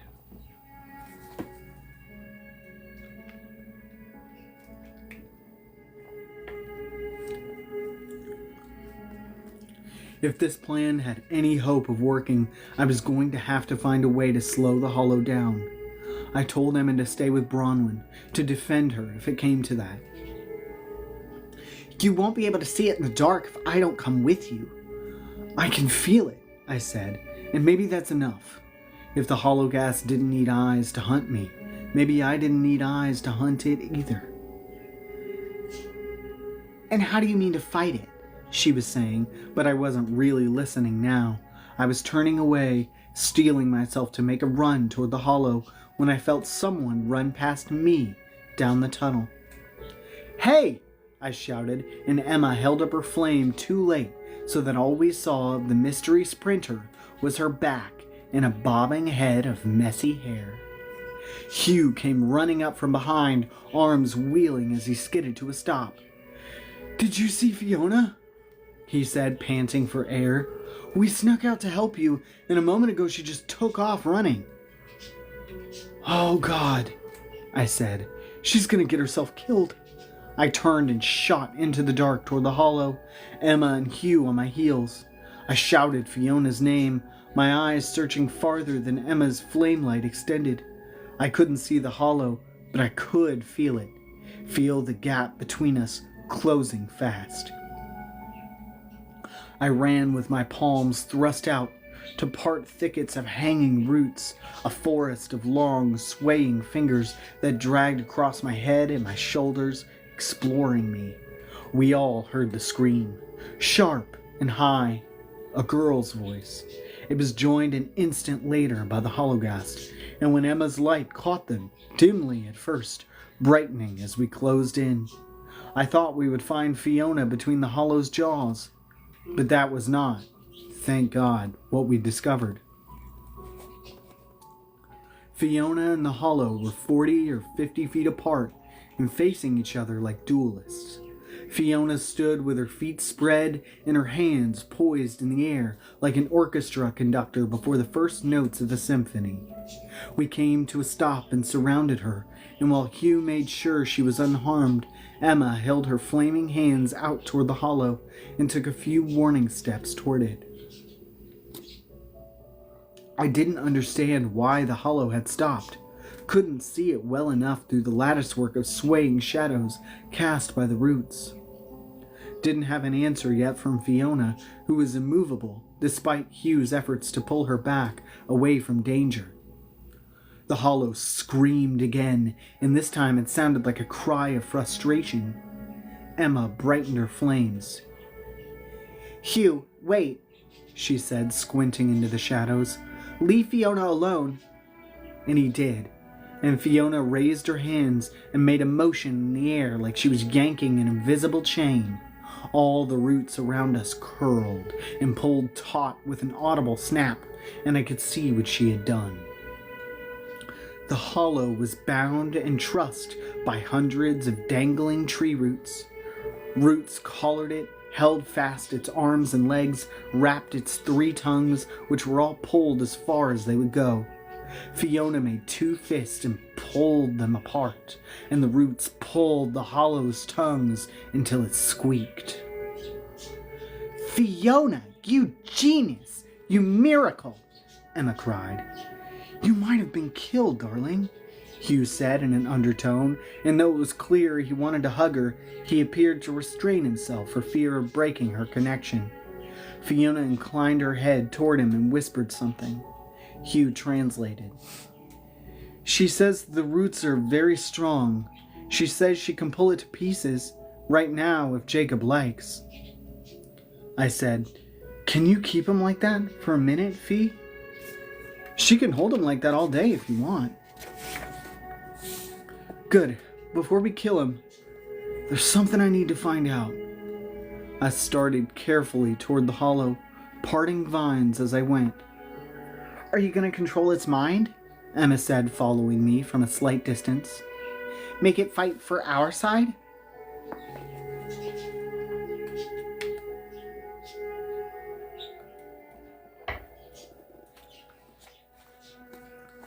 I was concentrating hard and didn't reply. If we were going to be facing some kind of new hollow, I couldn't pass up a chance to safely probe its mind. I approached it slowly, muttering a few words of hollow-speak to test its reaction. If I could soften it up, pry its thoughts open a bit, then maybe I could better understand what we were dealing with.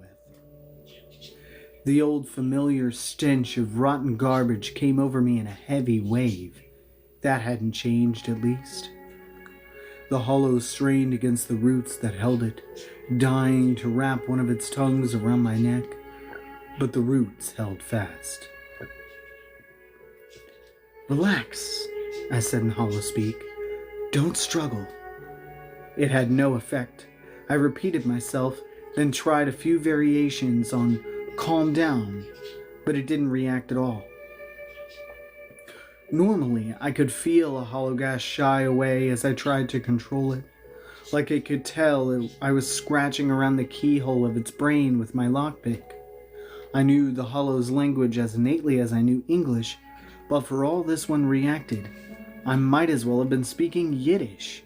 What was more and worse, my failed attempts at contact and control almost seemed to strengthen it. What the hell was going on? "Sleep," I said, still trying. "Sleep." But instead it flexed all its muscles at once, straining against the roots that bound it. Behind me I heard Fiona groan. I turned and saw her hunched as if bearing a heavy weight, but then she straightened and tumbled her hands in the air like she was tying a knot. The roots creaked with new tension. She had bought me a little more time. Time for a new approach.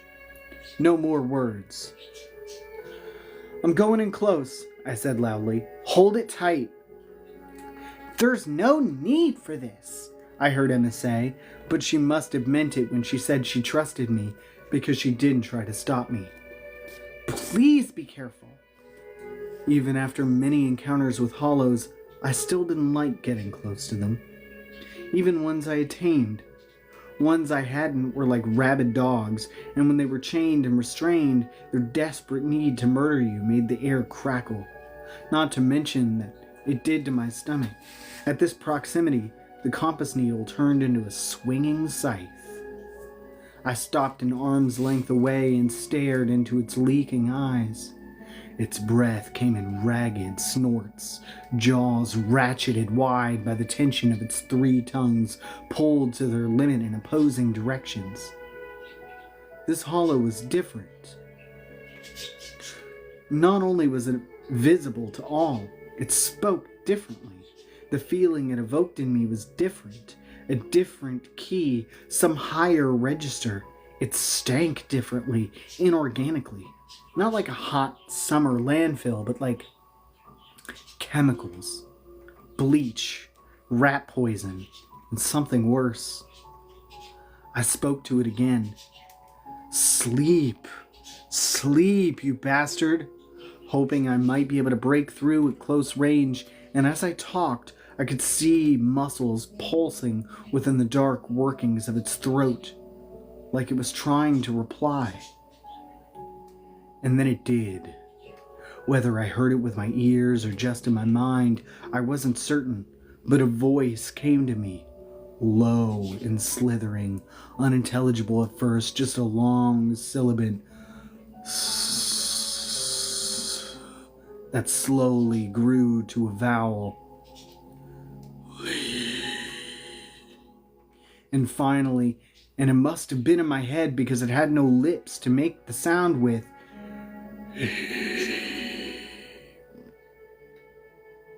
sleep, it said to me. It could speak. Sleep. It droned, just mirroring me. That's all. But then why did I feel so heavy in the head? Why were my knees beginning to buckle?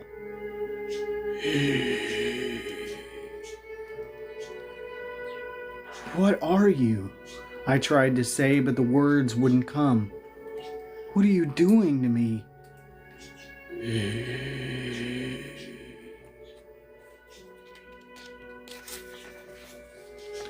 And just as I felt myself on the verge of collapse, felt my legs going out from under me, the oily musculature of its throat tensed, pulsed, and then opened to admit one more tongue, a fourth, which whipped out and caught me by the neck before I could fall. And now I was hanging with my toes just brushing the ground, unable to breathe.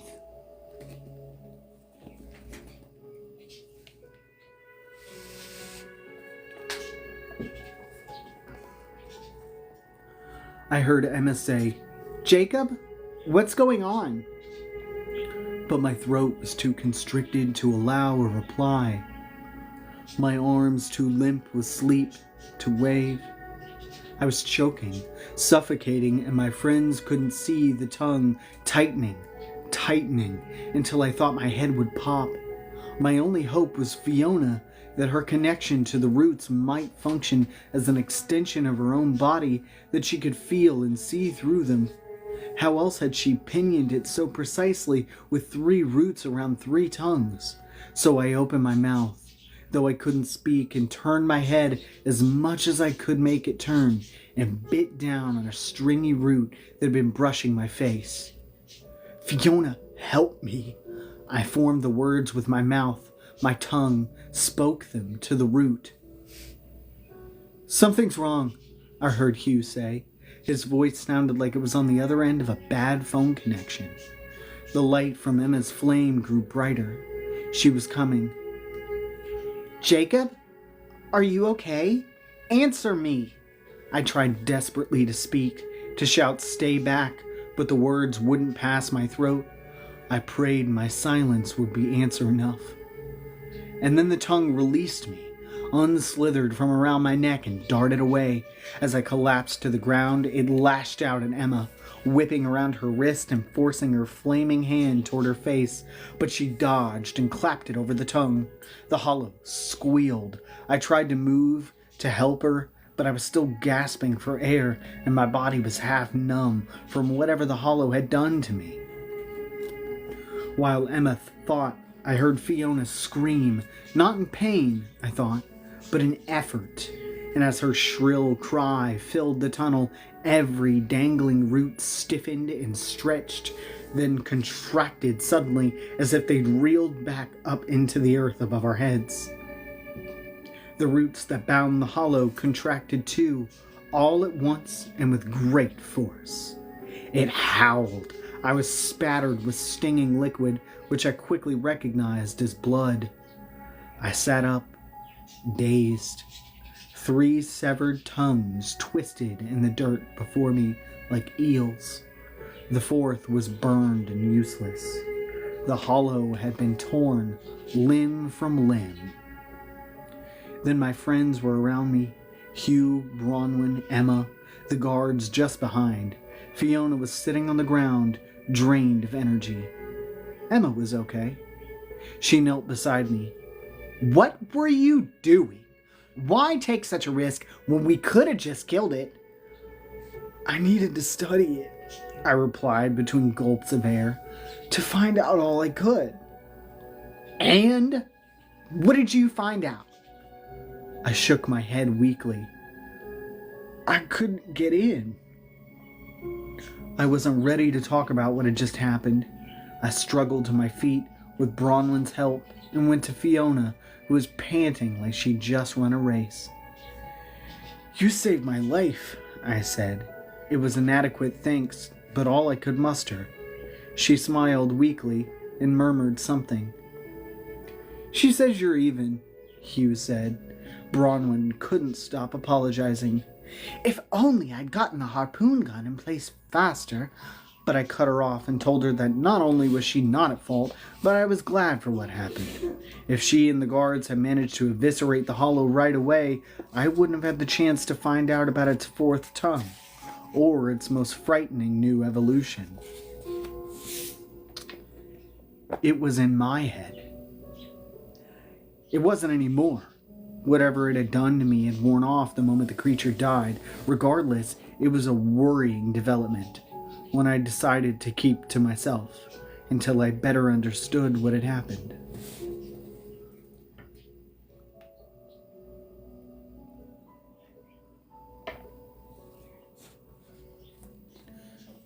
Miss Peregrine was calling to us from the end of the tunnel. The guards, afraid there might be more enemies lurking in the dark, wouldn't let her come in after us. Before we left, I reached down and snagged one of the severed tongues, coiled it up like a garden hose, and looped it over my shoulder. "Must you?" said Hugh. "So I can study it." "Why?" Emma asked. "Do you think there are more like it?" "Blimey, could there be?" Bronwyn said. "I hope not," I said. But I was worried that this one was just the beginning.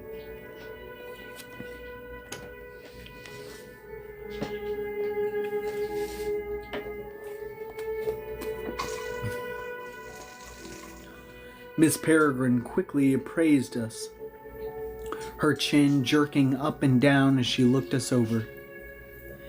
"Do any of you need to see the bone mender?" We told her we didn't.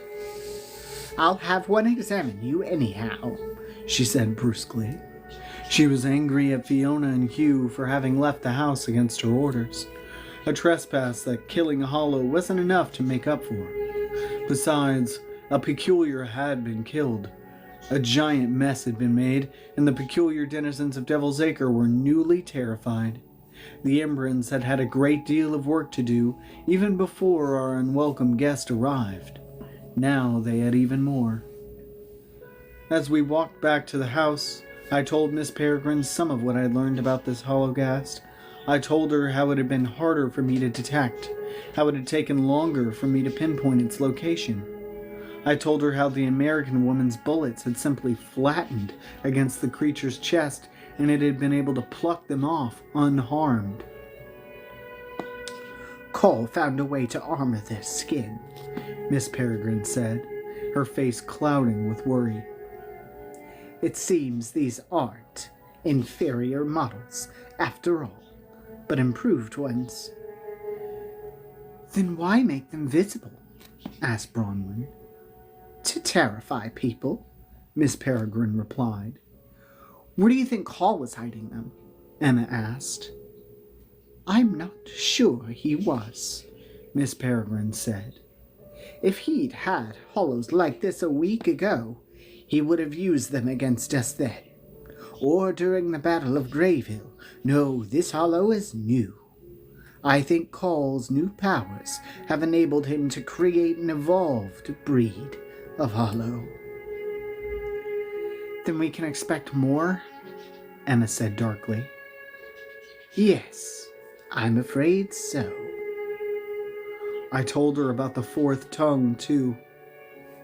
But I didn't mention the worst part, about the hollow's influence over me. I wasn't sure I wanted anyone to know. Miss Wren's errand boy, Ulysses Critchley, was waiting by the front steps of the house for Miss Peregrine. "The 3 Embrons have arrived, madam. You officially have a quorum. They're in the council chamber now, awaiting your arrival." "Thank you. I'll be along presently," she said and turned to us. "I won't waste any more of my breath imploring you not to leave the house, but I insist you don't leave the acre. Jacob, you and Miss Pradesh should prepare for an expedition into the past. We need you to be ready to depart as soon as a suitable route to Miss Turn's Loop is plotted, which could be any hour now. Without waiting for a reply, she hooked a finger toward Ulysses, and they set off together for the council chamber. The rest of us went inside to get cleaned up and to tell the others what had happened. In telling the story, I emphasized Fiona's heroism while downplaying the danger to myself, so I wouldn't be fussed over too much. It took a lot of energy to be fussed over, and to have to reassure other people that I was okay when really my neck hurt and my head ached and I was feeling a little shaky. Heard, Chef. Okay. Knowing how I really felt would make them nervous, and concealing it took energy I didn't have. Nora could tell I wasn't okay, but she seemed to know instinctively when to push through my reticence and when to let me be, and so when I told her I needed to lie down for a bit, she let me go with just a quick embrace and a kiss on the lips. I hurried upstairs to bed, borrowing Horace's again, as I still didn't have one of my own, but couldn't make myself sleep. Every time I closed my eyes, the Hollow's voice would come back to me. What would have happened if it had had longer to do its work? Might it have done more than turn my own commands back on me? How much control might it have gained? I thought of the cockeyed assassin who had lunged at me with a knife and shuddered. A new breed. Better, deadlier, impossible to control, and which had somehow turned the power I held over them against me. It occurred to me that this one had been sent here not necessarily to kill me. Call knew by now that I could handle a single hologast, even an evolved one. It had been a warning. Give up now before I send an army of them. It was just speculation, and even if it was true, there was nothing I could do about it. The only thing to do was reach the meeting place, find the other 6, and send Call somehow back to hell. 7 may seal the door. My head was only getting foggier, but I couldn't lie there anymore. I forced myself up. Yeah, quit stealing Horace's bed. Anyway, that's the end of chapter 10. He just keeps sleeping in Horace's bed. He just keeps taking Horace's bed. Like, I know Horace probably has sleeping problems because he has all those weird wackadoo nightmares. But, like, bruh, at least let him have his bed. So even if he doesn't sleep, he can just, like, lay there. Yeah. Fighting off his wackadoo nightmares. Yeah. Let Horace breathe. Let Horace sleep. Jesus. Anyway, that is where we're at. My phone is at 24%. I don't know how I didn't notice that. That's a problem. Jeez, hold on. Don't go nowhere. Oh. Bed for Horace. Campaign initiated. Why sleep when you could coma? Word. Oh, man. Okay. Who wants to know? We're almost cut for time. It is 10 right now. We gotta get to Cat Facts before Aoife's gotta go. Cats. We gotta do Cat Facts before Lady Aoife's gotta go, so that way we know why we're mad at the French. We're not mad at the French. We're mad at the title. I don't even think this is the French's fault. The animal. I don't even think this is the French's fault. That's how confident I am. Anyway. It's Americans. It's... Say it? It's Americans. No. The breed. Oh, Minuet. Okay, good, because I was about to say it like I thought it was. Minuet. It's the Minuet. But it's French, and so I feel like it should be Minuet. Minuet. Yeah, or Minuit. You give up on the T. You give up with the last vowel. You don't pronounce the last consonant unless... Anyway, it doesn't matter. It's the Minuet. Originally known as the Napoleon, the minuet, like the French military leader, is known for its short stature. A cross between the fluffy, doll-like Persian and the short, sweet Munchkin, the breed was created relatively recently in 1995. An American kennel club. That's why I said I don't blame the French. But it's clearly French-based, and they should have made it sound like a French word. Or at least spelled it like you say it. Yes! Sorry. Anyway. An American Kennel Club judge and Basset Hound breeder. What are you doing with cats? Stick to Bassets. Anyway. Named Joe Smith was intrigued by the Munchkin cat breed. You shouldn't have been. Once again, we're not blaming the cat. We're not victim blaming the cat. We're blaming Joe. All I can say is he already has one animal that is short, that is low to the ground, an elongated body, and then there's a variation of it in a different species. Come on, man. Anyway, this is what we were raging about before we hopped on here.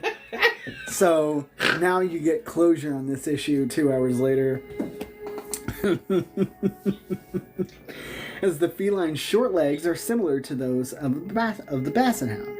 He began breeding Munchkins with Persians to develop a short and sweet, yet sturdy and substantial breed that would appeal to cat lovers everywhere.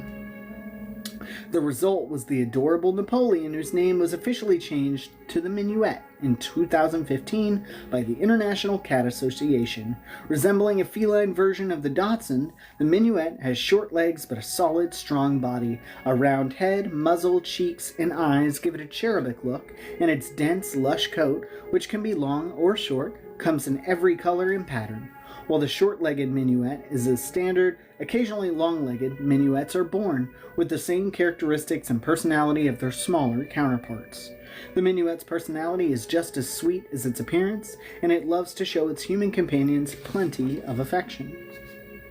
Unlike some standoffish breeds, the Minuet loves being cuddled and held, making it an excellent pet for families with children, but it also has no qualms about finding solo entertainment and enjoys playing, running, and jumping and using its low center of gravity to navigate tight corners. Subtext? Yeah, he's a crazy dog person. Anyway. Subtext right there. Yeah, cat's gonna do zoomies and gonna be fast as fuck, boy. Yeah, cat's gonna be fast as fuck, boy. Also, I did not read. And there's no picture of a Minuet, but you can look them up. They're really cute. Parkour cat. Yeah, parkour. Drift cat. Sorry, that was Denny. Drift cat? Yeah. That was Denny's contribution. Yeah.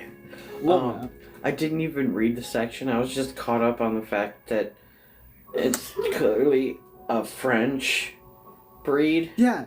No, I always prelim read those. Yeah. So I'm like, I know what I'm gonna be saying, especially if there's some crazy country name in there that I've never seen before. I read the first Sometimes sentence. that happens. That's it, just so I knew it was Napoleon. I'm like, so it's supposed to be French. Yeah, it's supposed to be Minuet. French, but it was founded by an American, and it's supposed to be a sort of sounding French word, but not sound like a French word. And it's clear that it's like some American was like, okay, let's do this, and then just gung-hoed it. Yeah. And I'm like, you bastards. And then 2015. This Joe guy is just like, I like dog. You know what? I think I'm going to get into cats now. I'm really feeling like I'm going to get into cats. And everybody's like, Joe, you have a bunch of Basset Hounds.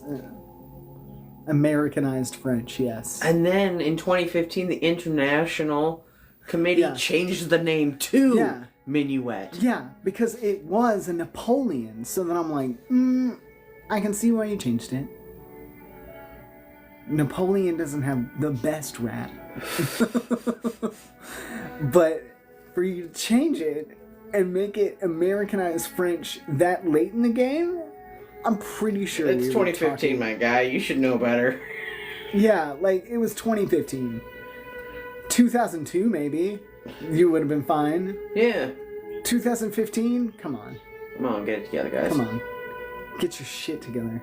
Anyway, that's what we were complaining about.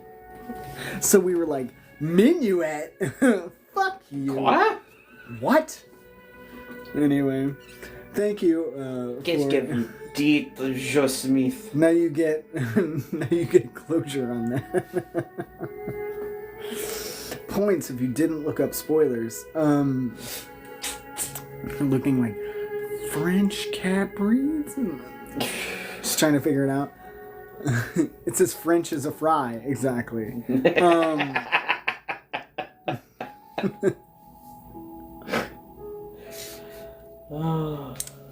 Poor... Oh, nothing. I almost read that as wrong because I have a headache in color. There's like a lot of light in my... it's taken me a bit to read, and sometimes I'm just not... Heard. So I thought Lady Aoife put minuet is a portmanteau of an Italian and French word, which is true. But I almost read it as minuet is a portobello of an... It's like a Berlioz, dog. And I was like, that's not portobello. That is not a mushroom. No. That would be delicious. Sorry. I'm so sorry. My head hurts. I took some medicine that helped me get through this, but it is still very much there, and it's just waiting. And the light is definitely not. I read Palmetto. Okay, so it's not just me either. I'm definitely not playing Genshin tonight, by the way. I would love to. I want to play Genshin, I really do. But I can tell you right now, the lights are gonna make me nauseous. The only reason I don't feel more nauseous in this live is because I'm looking at a book the majority of the time, but it's getting to the point where I'm about to tap out here and move over there. So we're going to migrate to the Discord, and I'm probably going to play Graveyard Keeper. That is the color palette I'm comfortable with now. It is dark in not vivid pastel colors, and where I can switch the camera angle all the time and make myself throw up. If I play as Barbara and I'm trying to like fucking dance around, I'm gonna throw the fuck up. So, Genshin will wait for another day, and I'm sorry for anybody that was looking forward to me playing Genshin very badly. So, loading screen's so bright. So bright. And there's not anything I'm gonna like do about that. So, we're going to move over to Discord, and I'm probably going to play Graveyard Keeper, so if you're interested in me dissociating while I pretend to have my dream job for several hours, that's a good reason to go over there. And if you liked me reading to you, showing up here next Tuesday at 8 Central is also a good move, because we're going to read more of the book. And if you haven't checked out the series, you can look up Miss Peregrine's Home for Peculiar Children by Ransom Briggs. I highly recommend it. And if you want to catch up and do it right quick and you don't have the money to purchase the books right now, you can go to my YouTube. And we're going to do this next week and every week until the end of time, until the heat death of the universe. Thank you for showing up. I'm going to go crawl into a hole for 10 minutes, and then you'll see me crop up in Discord. Genshin cares not for your scleras.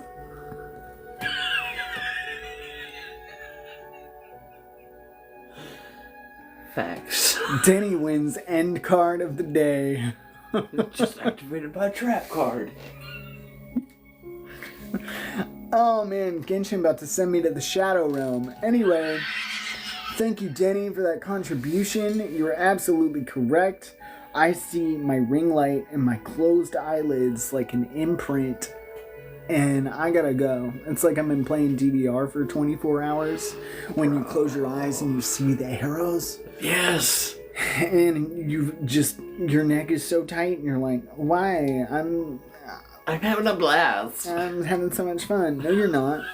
No, you're not. You're dying. Take a nap. Call your dad. Anyway, I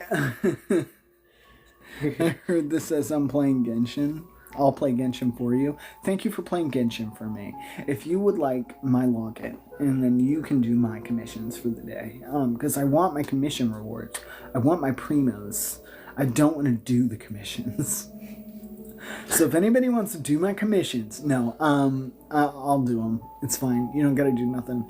But I will see you in about 10 minutes. I'm going to go lay in the dark for a bit. Thank you for joining me. And I hope you all do better than I have been the last 4 days. Thank you. That means a lot. I will rest well. I better. In any case, thanks for having a time. I really do appreciate you guys. I don't tell you that enough, but I do. I'm glad you're here. And now we're gone. So, we have something to look forward to next time. Because too much of a good thing. Well, I'm pretty sure it's just less good. It just declines in quality over the time. Anyway, later,